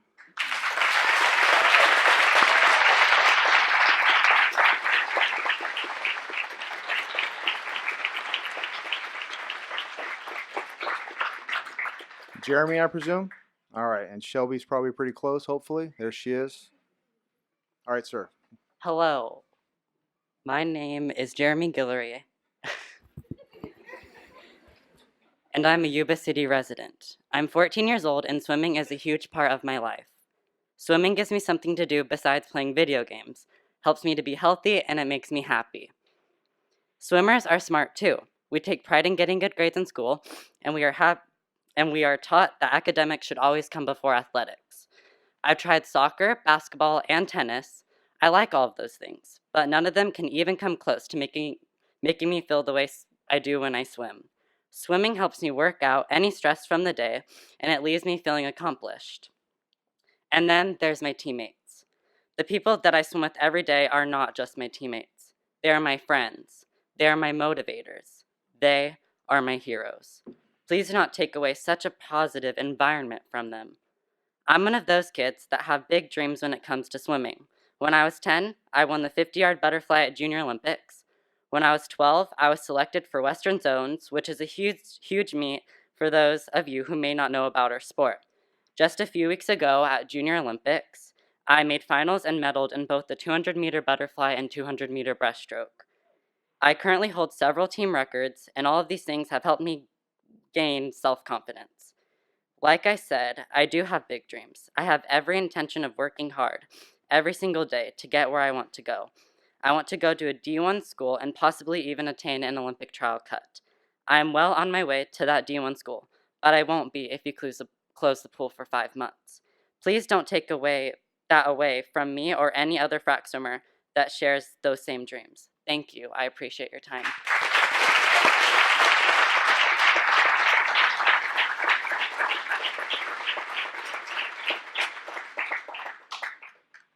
right, and behind Shelby Guillory, we have Cole.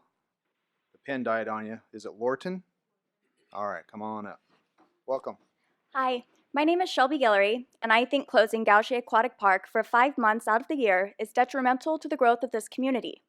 I have been the head coach for FRAC for the past 10 years and the head coach of River Valley High School swim and dive team for the past 9.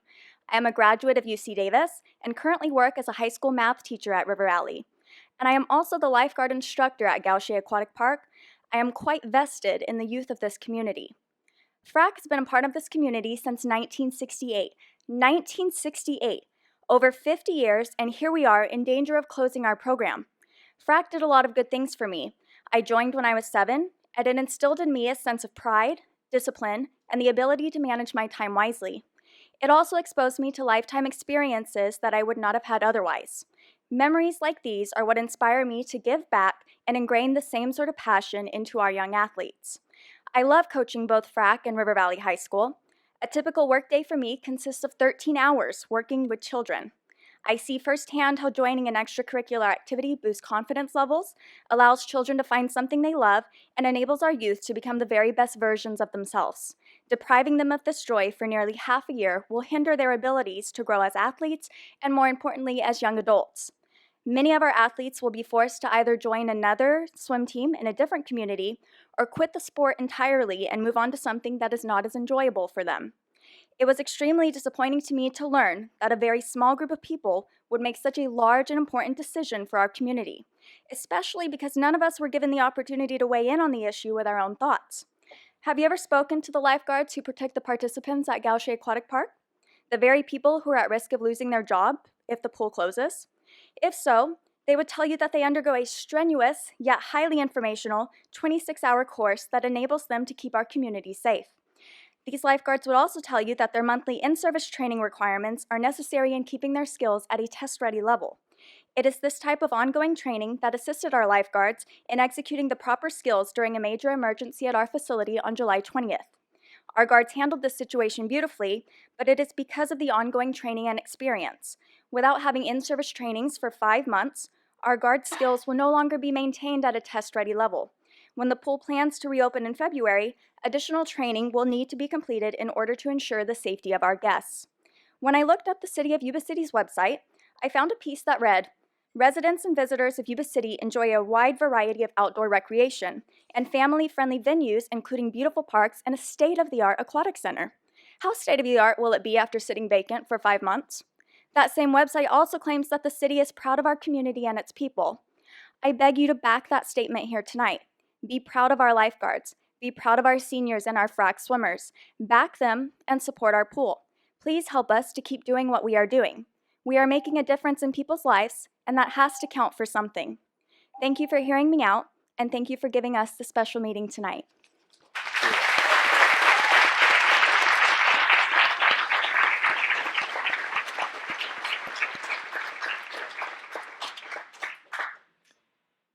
Alex Mata next. Welcome, sir. Hello, my name is Cole Lorton. I'm 11 years old, and I'm a current member of Feather River Aquatic Club, most commonly known as FRAC.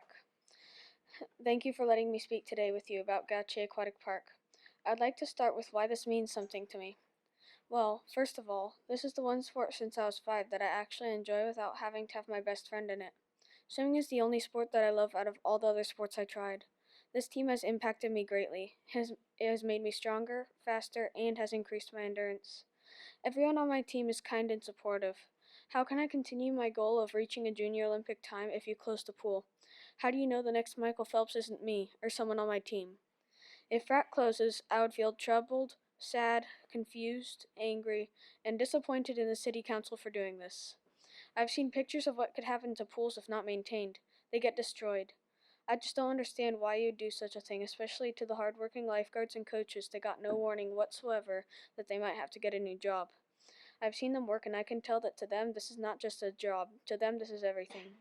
Everyone knows that majority rules, and yet but 2 of you out of all 5 made such a big decision. How is that fair? The way I see it, technically speaking, this decision shouldn't have been made yet until you all vote. I am thankful for your time, and I hope you realize how you're hurting the kids, especially since you named this month Parks and Recreation Month. Don't we count too? Please do what's right for the kids and reconsider your decision.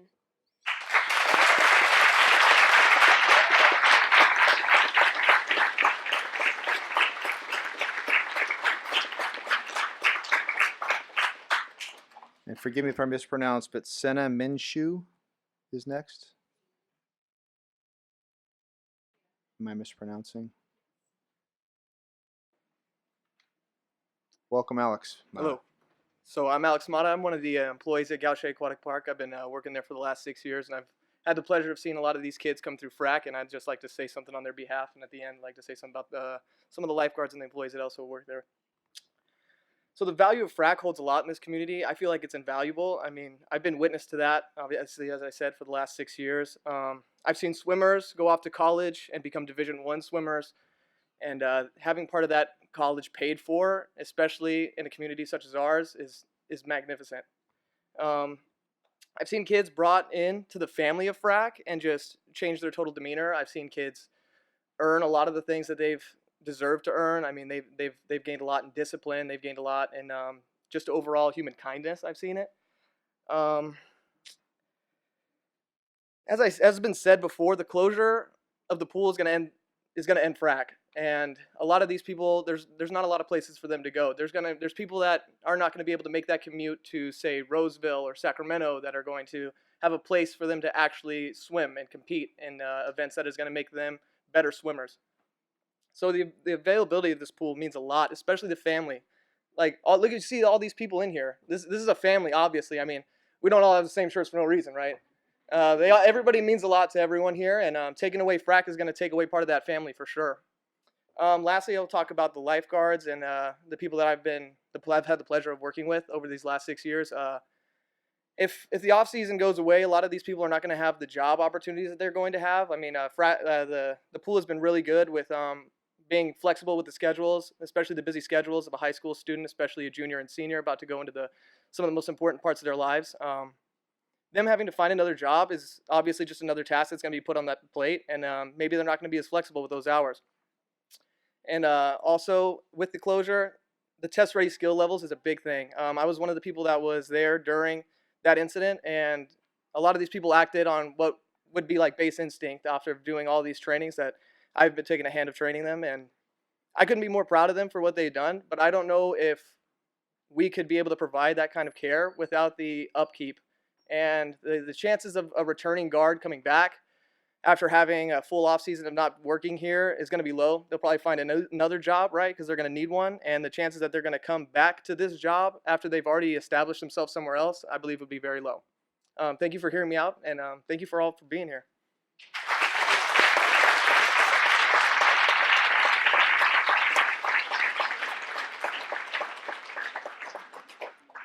Next, we'll have Chris Morrison.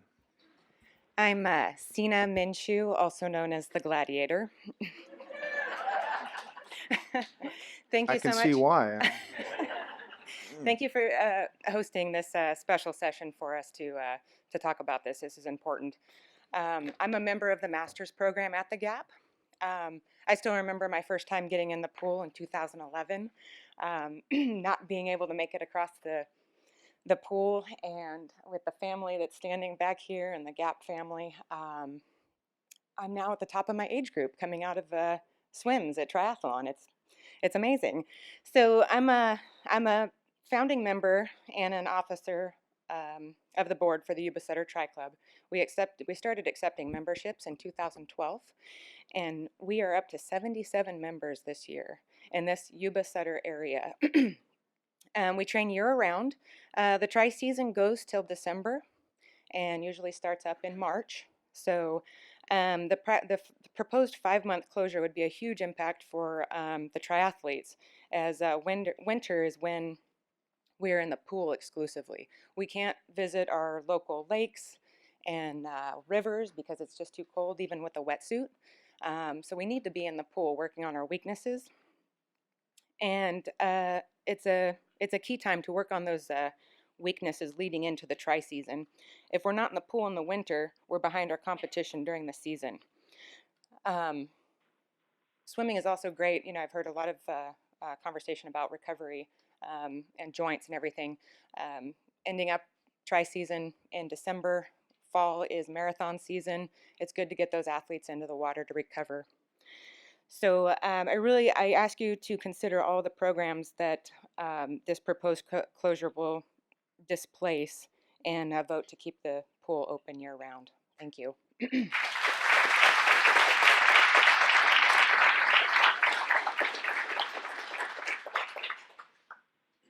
Following Mr. Morrison, we have Audrey Reese. Hello everyone, my name is Chris Morrison. I'm new to your community. I moved here back in December. The military's had me travel around quite a bit. And I bring that only to tell you that I've been in pretty much every corner of the country now and have not seen anything like the Gap. It's a wonderful place. Seeing all these kids come up and speak, trust me, it's terrifying to be up here and talk to people. And you guys are inspiring, and this pool is doing that to your community. I've seen pools close. I've seen things like this, and it just seems to be the first step of a few to close it down. It seems like FRAC will leave if it closes. It'd be a shame. I was a swim team product myself. I'm now part of the triathlon club with, you've now met the Gladiator. And it's just all great things. It seems like if you lose FRAC, my rough estimates of the cost would be $30,000 in revenue, which you're trying to save. So it seems pointless. I'll just wrap it up with, you guys have a beautiful thing. It's a pearl. Don't make it a thing of the past. It's wonderful. Thank you. Thank you, sir.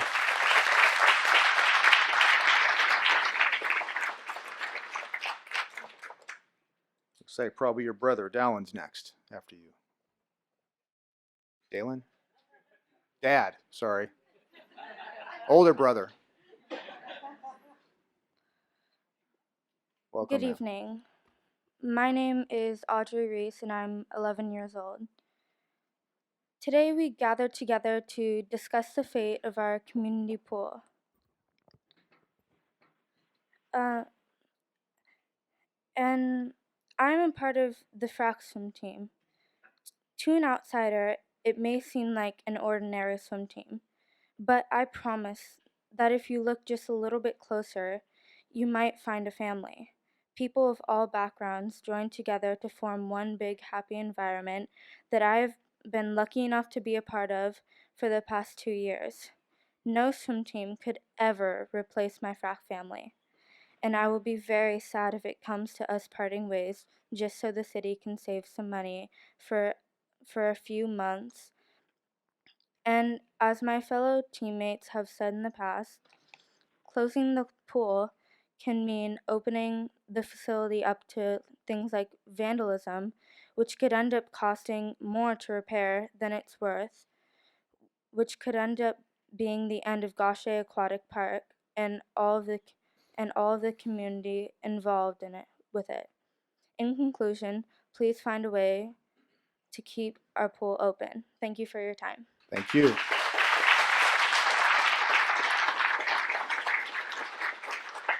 And then Kobe Respicio. Pen died on you too. You're up next, sir. Okay, go ahead. Welcome. All right, thank you. My name is Dallin Reese. Audrey is my daughter. 12 years ago, when I was assigned to Beale Air Force Base, we had many options for communities to live around the base. Beale Airmen choose to live in Nevada County, Placer County, Yuba County, and we chose to live in Yuba City here in Sutter County. We chose to do so because it offers the diversity, education, city services, and recreational opportunities that we wanted for our kids. When I retired from the Air Force 5 years ago and transitioned to my current job in Oakland, we chose to remain here for the same reasons. With a daughter on the swim team, we appreciate having a year-round swim program. With all due respect to the city of Sutter, the fact that they don't have a pool that's open year-round is one reason we don't live in Sutter. We should be expanding access to physical activities for our youth and not reducing them, and so I appreciate your consideration in that. Thank you. Thank you, sir.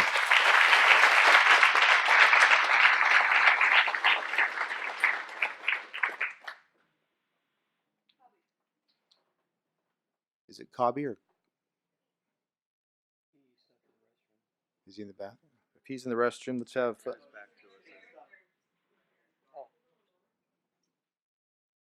Oh, here he comes right here.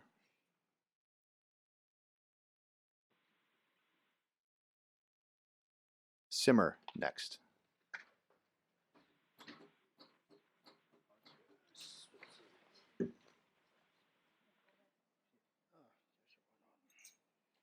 Sorry, just give me one sec.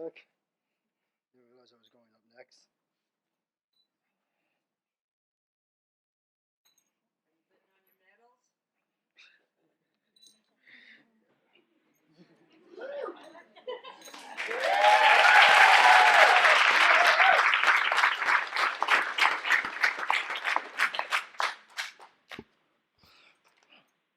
Good evening, ladies and gentlemen, and also fellow assembly members. My name is Kendall Resviso. I am currently a Special Olympic Global Messenger and a rising junior at St. Mary's College of California.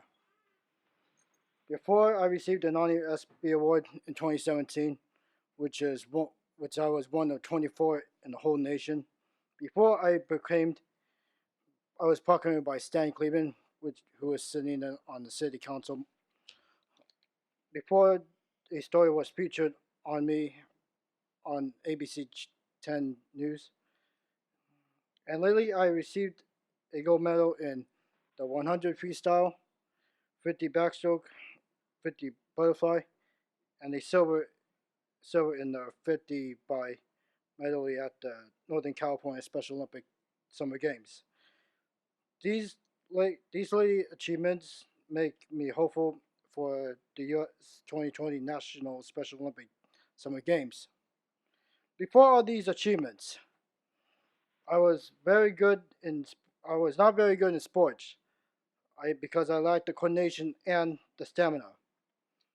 Many kids made fun of me when I played sports, but when I started swimming with the Feather River Aquatic Club, mainly frac, I found a sport that I was good at. Swimming brought joy to my heart and gave me confidence in life. My plea to you City Council folks is all these good experiences started at Gaucher Park. Please keep the pool open.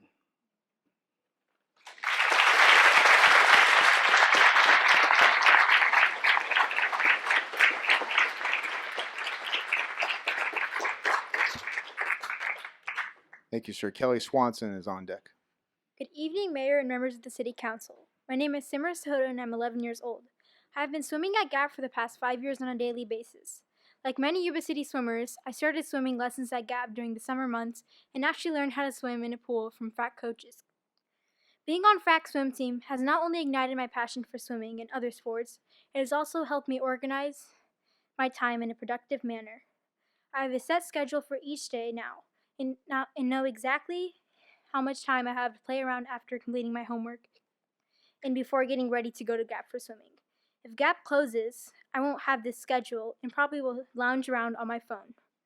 I am at a stage now I am becoming good at multiple swimming strokes and gaining confidence to compete at various swim meets. If Gap closes for 6 months out of the year, none of the frac team members will be in good condition for any swim meets, and all local swimmers, including our 2 local high schools, will suffer greatly. We all have dreams of representing our hometown at high school and university level, so please do not close Gap and don't crush our dreams of becoming really good swimmers. Thank you for your time.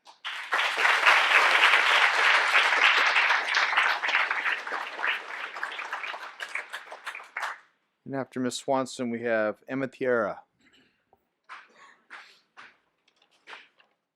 This crowd tonight is why I live in Yuba City.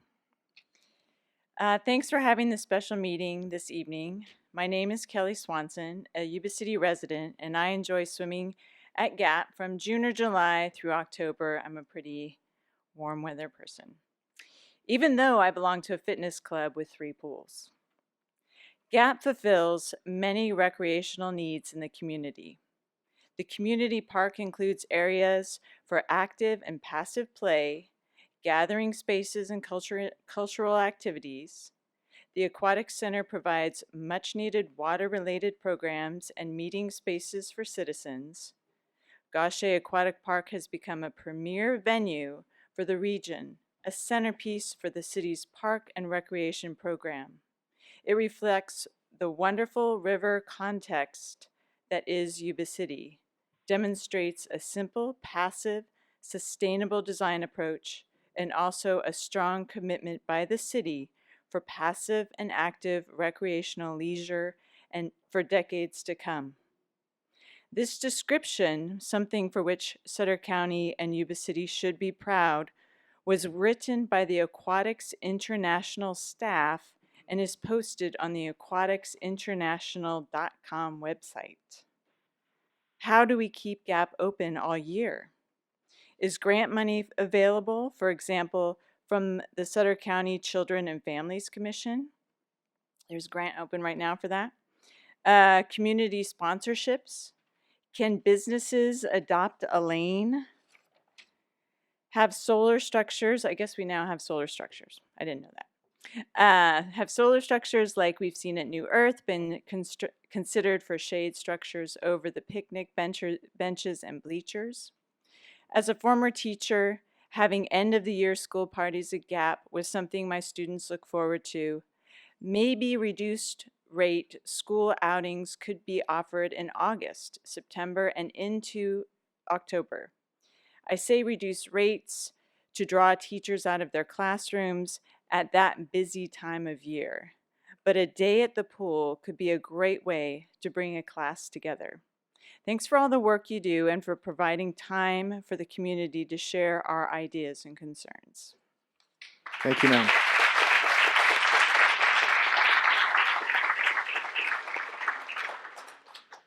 And after Emmett here, we have Ryan Van Valkenburg, our letter writer. Go right ahead. Hi, I'm Emma Tiara, and I'm 11 years old. Frac means the world to me. It's my heart, life, and soul. If I didn't have swim, I'd have to do many of the other sports I used to do, but I quit for swim.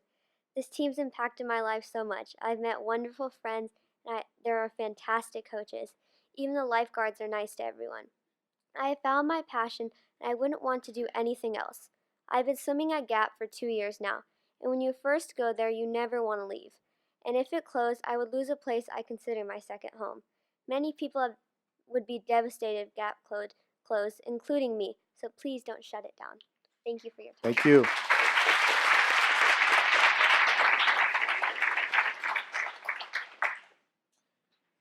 Following Mr. Van Valkenburg, we have Candice Villapando.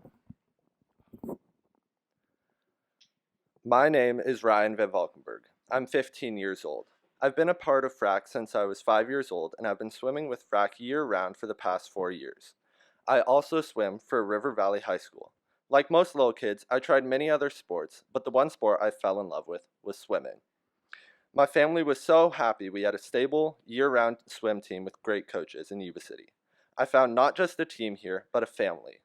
Sharon and Shelby Guillory have looked out for me since I first tried out 10 years ago. They helped me gain confidence, taught me to persevere, and they've been my mentors and role models for most of my life. This opportunity to have my voice heard is important, but I'm afraid it might have come too late. We had no voice in your decision and no forewarning we would have to fight to keep such an important part of our lives. I'm very sad to hear you still plan to close Gaucher Aquatic Park for 5 months out of the year, depriving all of us on FRAC of being together as a team and eliminating a healthy, enjoyable outlet. To go without seeing my FRAC family for nearly half a year is heartbreaking. This is a unique sport and there are no other options like it. Many of us have devoted years to it and have goals to continue swimming beyond high school. Your proposed shutdown puts our team in such financial jeopardy that we may lose FRAC and the opportunity to pursue those dreams forever. The shutdown negatively affects my high school team as well. As you know, RV and YC high schools don't have pools on our campuses. Just as football players practice on real football fields with regulation equipment months before their season begins, we swimmers need a regulation-sized pool to use before our season begins. We can't use some 3.5-foot deep pool at the racket club to practice. That's not helpful. It's dangerous. Why tell us we can practice at a facility that's unsafe and unusable for competitive swimming? If we cannot practice, we cannot win. And winning creates a sense of pride in our teams, our schools, and our city. Pride in Yuba City is desperately needed. It is clear you have no viable solution for the problems you will create with Gaucher's closure. The only other option is for all of us to drive at least 45 minutes to another swim team. Many of us can't do that. But the bigger issue is we shouldn't have to travel to another town since we have working facilities right here in Yuba City. Even if we could spend 4 or more hours an evening traveling and practicing, do you, the City Council, want all of us spending our time and money in other cities? The point of city planning and development is to make Yuba City desirable enough that we don't have to spend our time and money outside of it. You say you want to save money, but this isn't the way to do it. Other cities can figure out how to keep their facilities open year-round, and I would hope this City Council could budget well enough to do the same thing. GAP is a public work for the people and not for profit. And besides, aren't we, the children and families of Yuba City, worth the investment?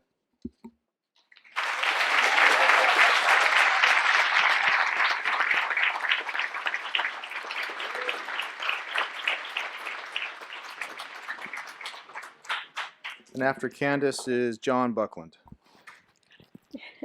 Thank you. Mayor Sean Harris and Yuba City Council. This evening I stand here with a great group of people that are here on behalf of our children and senior citizens. Please do not close Gaucher Aquatic Pool. As a grandmother of a child that could not embrace, local school sports, we searched for an activity that would give her self-esteem and a purpose. My daughter enrolled my granddaughter into the FRAC program that GAP provides, and it has been absolutely amazing to see my granddaughter's transformation in FRAC program as she has excelled in her confidence. With the change in her confidence, her school academics has improved with straight A's.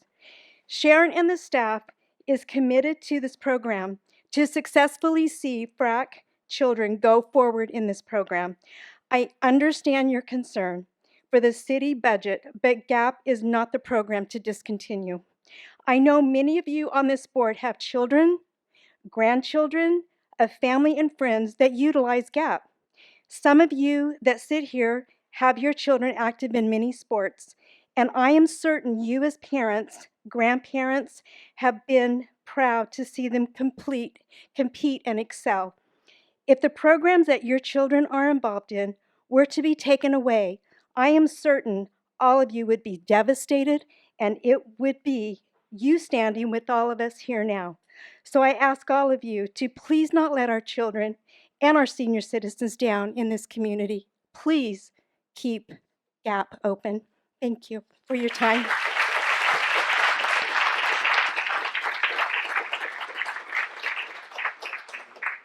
Batting cleanup, Mr. Buckland. Mr. Mayor, Vice Mayor, council members, citizens, members of FRAC, everyone that has enjoyed or even thought about others that enjoy the GAP facility. I am here to tell you that it is and has been a worthwhile investment that was made years ago with commitment over a period of time that shouldn't be measured by dollars, lack of dollars. None of our recreation programs, none of them in a totality make money. Look at Hillcrest Park. Look at Regency Park. Look at every park that we have. They all cost money. Blackburn Tally. Big repairs that went on down there for lighting. They all cost money. Every facility we have, police department, it costs money. The city's not in the business of making money. It's your city. It's your dollars. You are the investor in this city. How do we measure success? It's not by dollars. It's by 1,000th, 100th off of the clock once they enter the tank and they go swimming. It's that person that gets some freedom in mobility for the use of that facility. We can expand those programs there. Butchie's Pool closed down. Have we even encouraged the use of that through grant funds to be able to augment and supplement the cost of operation of that facility? No, we haven't. And why haven't we? Well, we were busy. This city's been busy. It's been busy growing and building. Promises that have been made by council members for, unions, associations, for employees, for pay. We're trying to shave money out of and carve it out of small amounts. Let me tell you that the GAP came on probably years too late. I was kind of a coach. I used to drive a swimmer back in the 70s away from Yuba City 3 days a week. He was an aspiring 400 IM swimmer. He had to go to Woodland to be able to swim. He worked out there on 3 days out of the week. He couldn't practice here. His senior year in high school, he moved to Coronado. He was selected for the U.S. Olympic team in the 400 IM. He was an amazing swimmer. Had we not boycotted the Olympics in 1980 over in Moscow, he wouldn't have represented Yuba City. We didn't have the facilities. He would have been spotted as a competitor from Coronado out of that swim stable. This is a remarkable facility. We need to continue to use it. We need to continue to have pride in that, and we need to continue to fund it.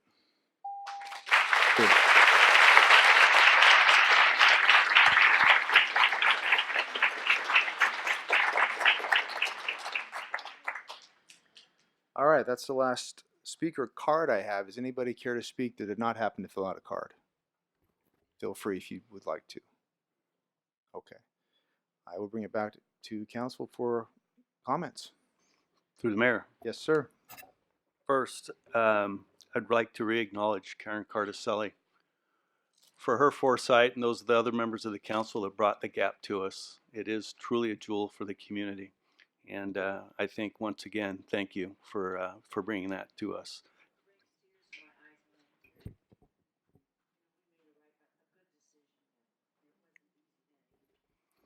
But it was a good decision, and thank you for that. I also want to acknowledge all the participants here tonight. Often we're in here and there's maybe a handful of people. You guys care about what's going on in your community, and you know, that's important to me as your elected representative. Secondly, I think, you know, the public participation in a process such as running the city is super important. And I want to acknowledge and apologize for the fact that I think we let you down. We're trying to make that right tonight. I again acknowledge the mayor for holding this special meeting, but clearly we didn't meet your expectations for communication. And you have my solemn word that that won't happen again. I hope that you'll be able to regain the trust in us to have public participation. To the lifeguards, I spent a lot of years taking care of people. Those of you who are here tonight that tried to take care of that person, as the mayor stated earlier, you know, tremendous amount of respect. And as he mentioned, you know, there is help. If you find yourselves struggling with what happened there, please reach out to us. The Gap is a regional facility, and as a regional facility, the city of Yuba City takes the greatest burden. I'm sure there are people here who spoke tonight from other places besides the city of Yuba City, and when the facility was opened, it was known that it was going to be a regional facility. Much like many of our recreation programs are the region's recreation programs. I don't know for a fact, but I don't think that Marysville runs a softball program anymore. I certainly don't know what else they do. So Yuba City takes the burden and is the leader in offering recreational programs. I appreciate the fact that FRAC is here. Boy, I'd like to have the T-shirt concession. Somebody did well with that. But in all seriousness, this is more than just. Sure, yeah, I'll wear it. This is more than just FRAC. I don't mean to disrespect FRAC, but there are the triathletes. There are the others that take advantage of our program, and that has to be factored into the decision to keep the pool open. I understand the value of activities of all ages. As a matter of fact, my son was a lifeguard at Gap for a short period of time. I do want to take a moment, and I hope you understand when I say this isn't meant to put the burden on FRAC, but I heard several times tonight that financial resources in the city have never been better. Well, allow me to tell you that even though revenues might be up, expenditures are up. To characterize that this city is in financial trouble is not true, but it's certainly not in any way, shape, or form better than ever. We have a lot of things that we take into consideration, and this was one of those decisions. The final thing that I want to convey is budgets and budgeting is tough. I've sat as a department head running a fire department here for 14 of my 30 years, and now I'm sitting up here trying to make decisions that are right for the community and right for the city and the services we provide.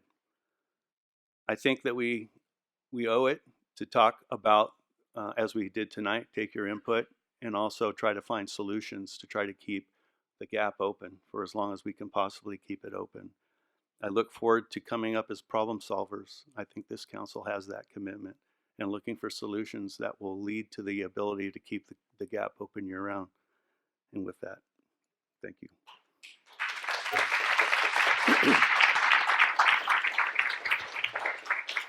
Thank you, Councilman. Anybody else? Through the mayor. Yes, sir. First of all, thank you all for being here tonight. Councilman Moongarden well said.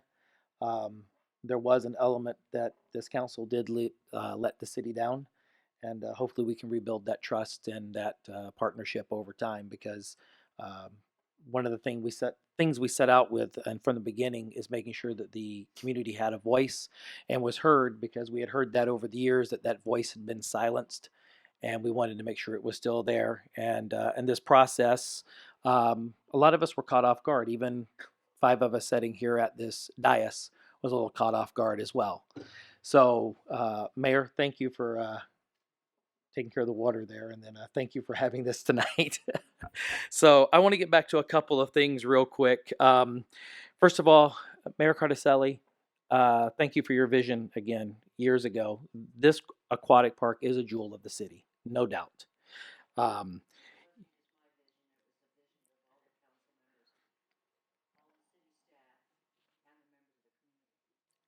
It was, but it started a long time ago. And unfortunately, at this... No, ma'am. Yes, ma'am. I think I'm about to get a history lesson, guys. But with that, again, I want to say thank you. But along those same lines, when things started changing and the budget started looking as they did, even back in 2008, costs kept going up, and these discussions really should have started way back then to figure out what could be done with our parks and recs and community services. I want to say thank you to the young men and women that spoke tonight. You guys have nerves of steel, because it takes a lot to get up in front of people, and it takes a lot to get up in front of 5 people who you have the impression that we're going to either save your world or collapse your world at the end of tonight. And that takes guts. So kudos to you guys. You guys did a great job. Our master swimmers, all up there in the corner. Thank you guys. You guys embrace community. Things that I wrote down here was the fact that you guys took time to volunteer and not just use the pool. Thank you. That's what community is about. That's what our community is about. That's what makes our community special. And that gets back to really what the discussion should be tonight, and it's about community. Again, as my fellow council member says, no disrespect, but it's really not about our Feather River Aquatic Club, because you are just part of the community. This decision tonight is about community. And we have this tremendous asset that's sitting there that has ultimately been underutilized since its opening. Things that we need to start looking at is how can we offer more services down there? The losses that go on at Gap, we're not looking to redirect those by any means into any other mechanism within the cities and within the city. But you have to realize that $130,000 that benefits the people that just use Gap takes away from the very essence of the things that I've heard every one of you talk about at your core, about how important exercise is, how important it is for youth to have something, how important it is for seniors to be able to exercise, how important it is for all the other services. The kids that do not want to be in the pool are just as important as you. And we have a duty and a responsibility to them. And the $130,000 loss, that comes into play with less services that can be provided. The big part of the budgetary process that has to be understood is you cannot balance ongoing expenses with one-time money. That is that's recipe for financial disaster. These are true quality of life issues here, but it's a quality of life issue for everyone that calls Yuba City home. So, in my opinion, we need to figure out a way to say yes, and that's what this council has really strived for. Is we're not just a council to sit back and go, no, it's not going to happen, and continue. We need to think outside of the box. I heard in the presentation earlier that many things that seem to contradict itself, and I just from my business mind, I was sitting here going, it was almost whimsical because we can't run the city as a business. But amazingly, we talk about things like offering more programs, underutilization of assets. When you get down to the nuts and bolts of it, that's the starts of a business plan. You know, we can't run it like a business, but we have to start utilizing the assets to where we can provide more services. Things that I can see happening with that money that's saved potentially. And again, hear me first of all, we got to find a way to keep it open, okay? We have to find a way, okay? Okay. What that's going to look like, we're going to have to figure that out. But when I start looking at savings of 30,000 or 90,000, whatever those numbers are going to end up being, I see more opportunity. There's a wonderful lawn area down at Gap. You could have exercise classes for those that don't want to be in the pool on the lawn. During the winter months, you could take those recreation rooms that's used for parties. You could have exercise classes or something in there as well. There's a ton of opportunities that can be utilized. It's not just about what goes on in the water. It's what goes on at that facility, and that facility has a whole lot more to offer. And with that, I've sat back for the last week and really tried to figure out a way to yes. And, you know, I look at the proposals that were brought forward tonight by the committee from FRAC, or the two representatives of FRAC. And, you know, it talks about, direct the new city manager to start contract negotiations. Why do we have to wait till September? Okay.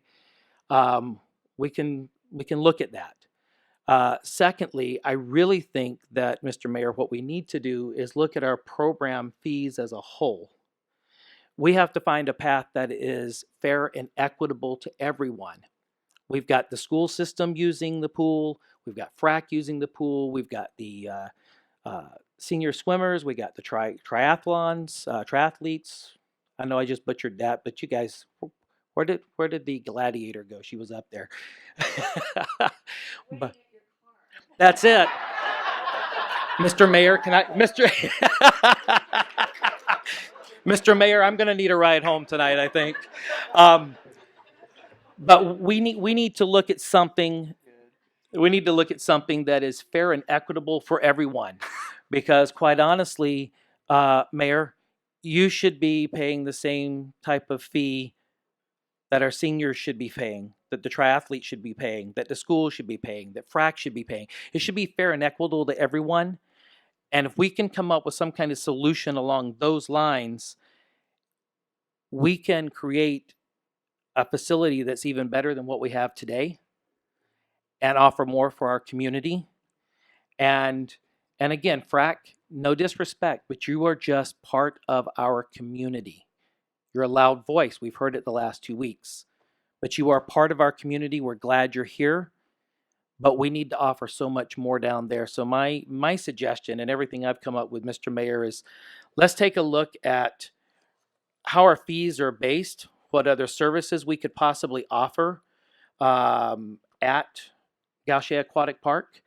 And let's go ahead and try to facilitate as much as we can with a lease agreement, because that's what the FRAC is a leasee of our facilities, and see if there's some way that we can get to yes, that can come back before this council and,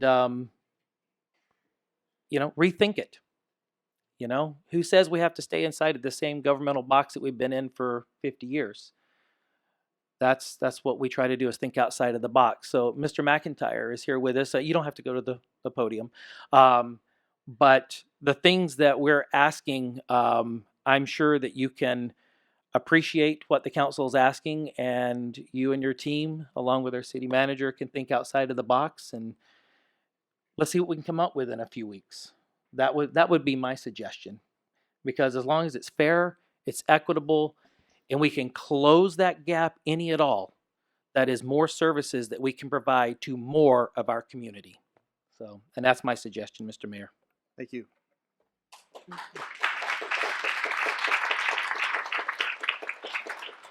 Thank you, through the mayor. Much of what I was going to say has been said by the two council members, and I don't want to belabor the conversation further, but I do want to point. I want to speak from the heart of what I sense in our community, and that I sense that in this community, we really value each other. We really value the family that you have formed in FRAC. And one of the things that I have learned as a council member is that we work really hard to try to align 5 different views at one common area. And one common area that we always agree on is the quality of life of our community. And so with that, Gachet Park is part of what we offer to the community to access recreation, a common place that people will feel safe to utilize. And many of you have used it for many reasons: personal health, recreation, or taking your children there. And I thank you for doing that. I thank you for being so committed and involved, and willingness to share your thoughts and ideas with us. I do agree that we need to find a way to come to an answer that we can all agree to. And that answer is closer to, yes, how do we get Gachet Park to be accessed by a larger group of diverse community. And I support that 100%, that we have a community that everyone, and as soon as my physical therapy's done, I'm going to be able to go swimming. I haven't been able to because of that reason. But I say to you that there's things that are really, I've learned from you. I've learned that there are great other opportunities that I'm hoping our executive team, Brad, that we look at some additional programming offerings that we haven't considered in the past, to expand some of the programming that way that other community members might be interested in attending or utilizing GAP. The other thing that I learned is that how when we decide on other future fundings, there were some really cool solutions that I think it was Kelly, right? Kelly gave some really cool solutions about how can we look at other grants to look at for some funding resources, right? I really like the idea, how about the community business sharing in the vision, right, with our GAP. What a cool idea of you saying adopt a lane. When we did the pickleball, that is, am I saying that right? Pickleball. That, yeah, hey, English is my second language. So that was truly a partnership with the Rotary, with Yuba City Unified, and with the city. So it was a partnership that all of us pitched in a little bit to make that. And that is going to be utilized by Gray Avenue kids throughout the year. So many students are going to be using that. And so, And also you talked about maybe some potentially reducing rates. I mean, those are all really good solutions. As it's interesting that once I was elected, it seemed like people, or I don't know, like folks really thought, well, you should have all the great ideas. And to be honest, I don't feel like I can always have all the great ideas myself and find these solutions. So I ask you to please, if you have additional ones that we missed, of potentially really help increase the access of Gachet Park, I'm asking you to please give me some additional solutions on how we can do this. And I thank you for making all the time in the PowerPoint. I know it was a lot of work. And for the folks, the young men and women who have been working for the city for many years and taking care of people, I thank you for your time and what you've done. So I want to come to an answer of yes, let's keep this going and let's keep it open. I just want to make sure that we have some other options in programming and expanding. So help me out, folks. How can we do this? That's all I ask you. Thank you. Thank you.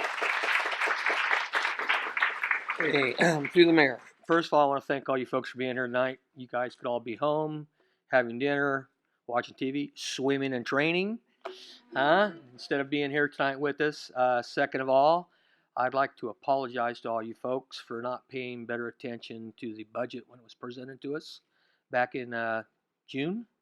For sure, next year I'm going to make sure I pay better attention and watch it over like a fine-tooth comb. You'll be in the room. Yeah, I know, but I didn't pay attention. I apologize for that.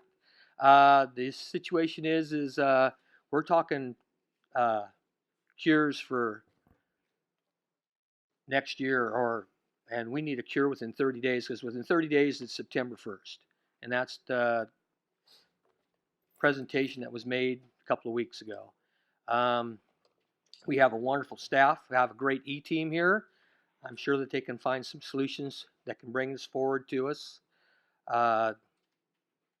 We can nip this in the bud, and hopefully you can have that swim meet in February. You folks can all still be in the pool throughout the year, and I have a great council on both sides of me. I can only speak for myself, but for myself, it's a yes, and you are going to have that swim meet, and we are going to keep it open all year. And that's all I got to say for myself. Thank you.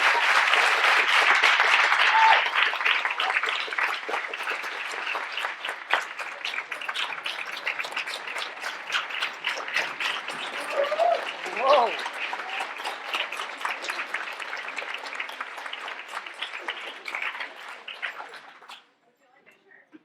Sure. Extra large. I'll get it at the end. Yeah, I'll claim that number 700. He prefers snaps and the crotch buttons up, not the button. Yeah. God, I thought it was a little more funny than that. You bet. That's a nice one. All right, here we are. We got here today because of a oversight or an underestimation during the budget process, and here we are. But I tell you what, yes, we apologize for that, and I certainly do once again. But if there's going to be positive come out of that, I think you folks have all proven that. Look at what you've rallied around yourself.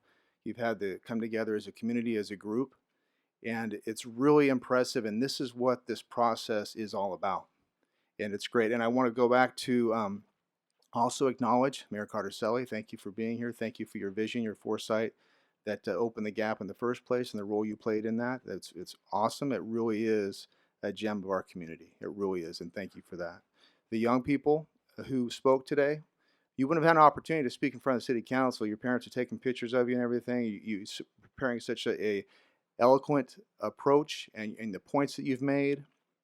I think it's a very good experience for you. No matter how this works out, very good experience for you, and I respect you for that. You did a wonderful job. It was great. And so, although our messaging definitely could have been much better in this decision that was made, completely agree. We are here now. We're discussing it, you folk, and I want you to know that we hear you. We hear you. Not only that, we agree with you because it's a wonderful program. It's a wonderful facility. We have opportunities to expand the programming there, as everyone has said, and some folks in the audience have spoken and said that they're open to new ideas to kind of, no pun intended, close the gap between what we're earning and what we're making. But while it is true, we're talking budgets and everything, and it's true. It's much, much, much more complicated than what's up here in a PowerPoint slide. There's so much more at work there, and the decisions we have to make, and funding sources, and what's allocated and what's not, what you can use, what you can't, grant applications, matching funds. I can go on and on.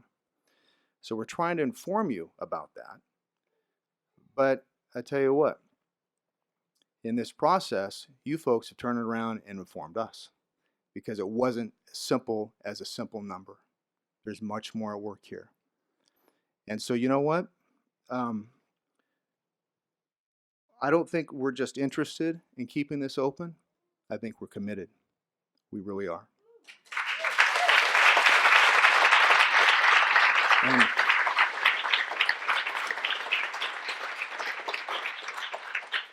with that, we're here to make a motion how to proceed forward. We've talked about bring new ideas forth, think about things outside the box. You folks give us ideas, staff give us ideas. We can talk about that for a long time, but I think it's important that we have a plan in place with a date in mind. All right, you have to have the goal and you have the date. It has to be measurable and obtainable. So my recommendation is going to be, in fact, I'll just make it. I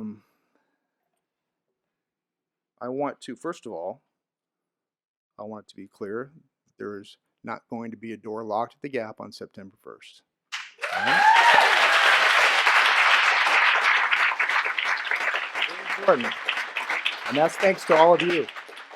That's thanks to all of you for being here tonight and communicating with us. All right? So we made a mistake. We made a faux pas at the beginning, but here you are, and here we are. Okay? September 1, no door is going to be locked. I want to direct staff to conduct a fee study, re-examine of all of our fees, as mentioned before by Councilmember Shaw. Make sure they're contemporary and appropriate. Immediately begin updating our contract with the Feather River Aquatic Club. Our hope or our plan is to do everything we can on the city side as we, the word isn't negotiate, but as we discuss the new contract, that we do that. We do so as soon as possible. I would also like to have the city develop some sort of a suspense system in place, so any contracts, not just FRAC, but any contract does not go expired for an extended amount of time. So we have something we can let us know ahead of time so we can work on beginning to renegotiate earlier before it expires, because we have some liability that opens up if we're expired. Also evaluate adding programming in off season to increase revenues, and update, hopefully complete all of these things within 3 weeks. Would be August 19th, in time for our next council meeting on August 20th, ideally. Is that too soon? I'm going to have to ask for Mr. McIntyre to go up to the podium, please.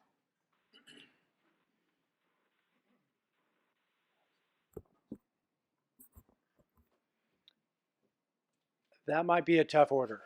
Okay. What would you? I love the idea. Completely agree with the concept. As I look to Ann, we would probably help us to get through the public swim. Once school starts, then we're open on weekends through August. So I would imagine we can get it done. I just don't know that fast. Okay. Can we have an update on August 20th? We will certainly give you an update on the FRAC contract. Okay. I think we can start that immediately. I'll reach out tomorrow. All right. And we can certainly do the fees as far as comparables to what we do, can bring that at that time as well. See comparables and also filter that through what our actual costs are specific to our facility. You talking comparables to other facilities? Compare as far as you're talking about fee structures as it relates to programs, I would Right. assume. Yeah, so that's compared Okay. to other programs. Okay, so I think that summarizes it. A fee study reexamine for our fee structure, immediately begin updating contract with FRAC, hopefully complete that. Do everything we can on our side to facilitate the contract, develop a suspense system so expiration doesn't happen again, explore programming options, and update by our meeting on August 20th. And most importantly, once again, we're not locking the door on September 1st. All right? Now, wait a minute. This is a council. It's not just me up here talking. That would be, I'm just going to go ahead and say that's my motion. I would love to have a second. It's not typical that the mayor would do that, but. I'll second it. All right. All those in favor? Aye. Aye. We're unanimous. Thank you very much.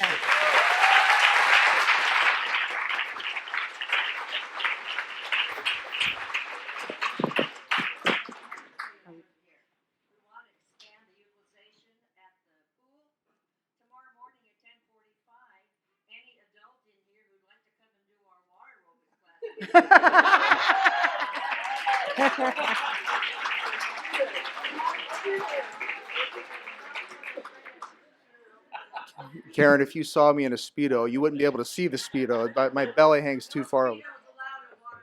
Wonderful.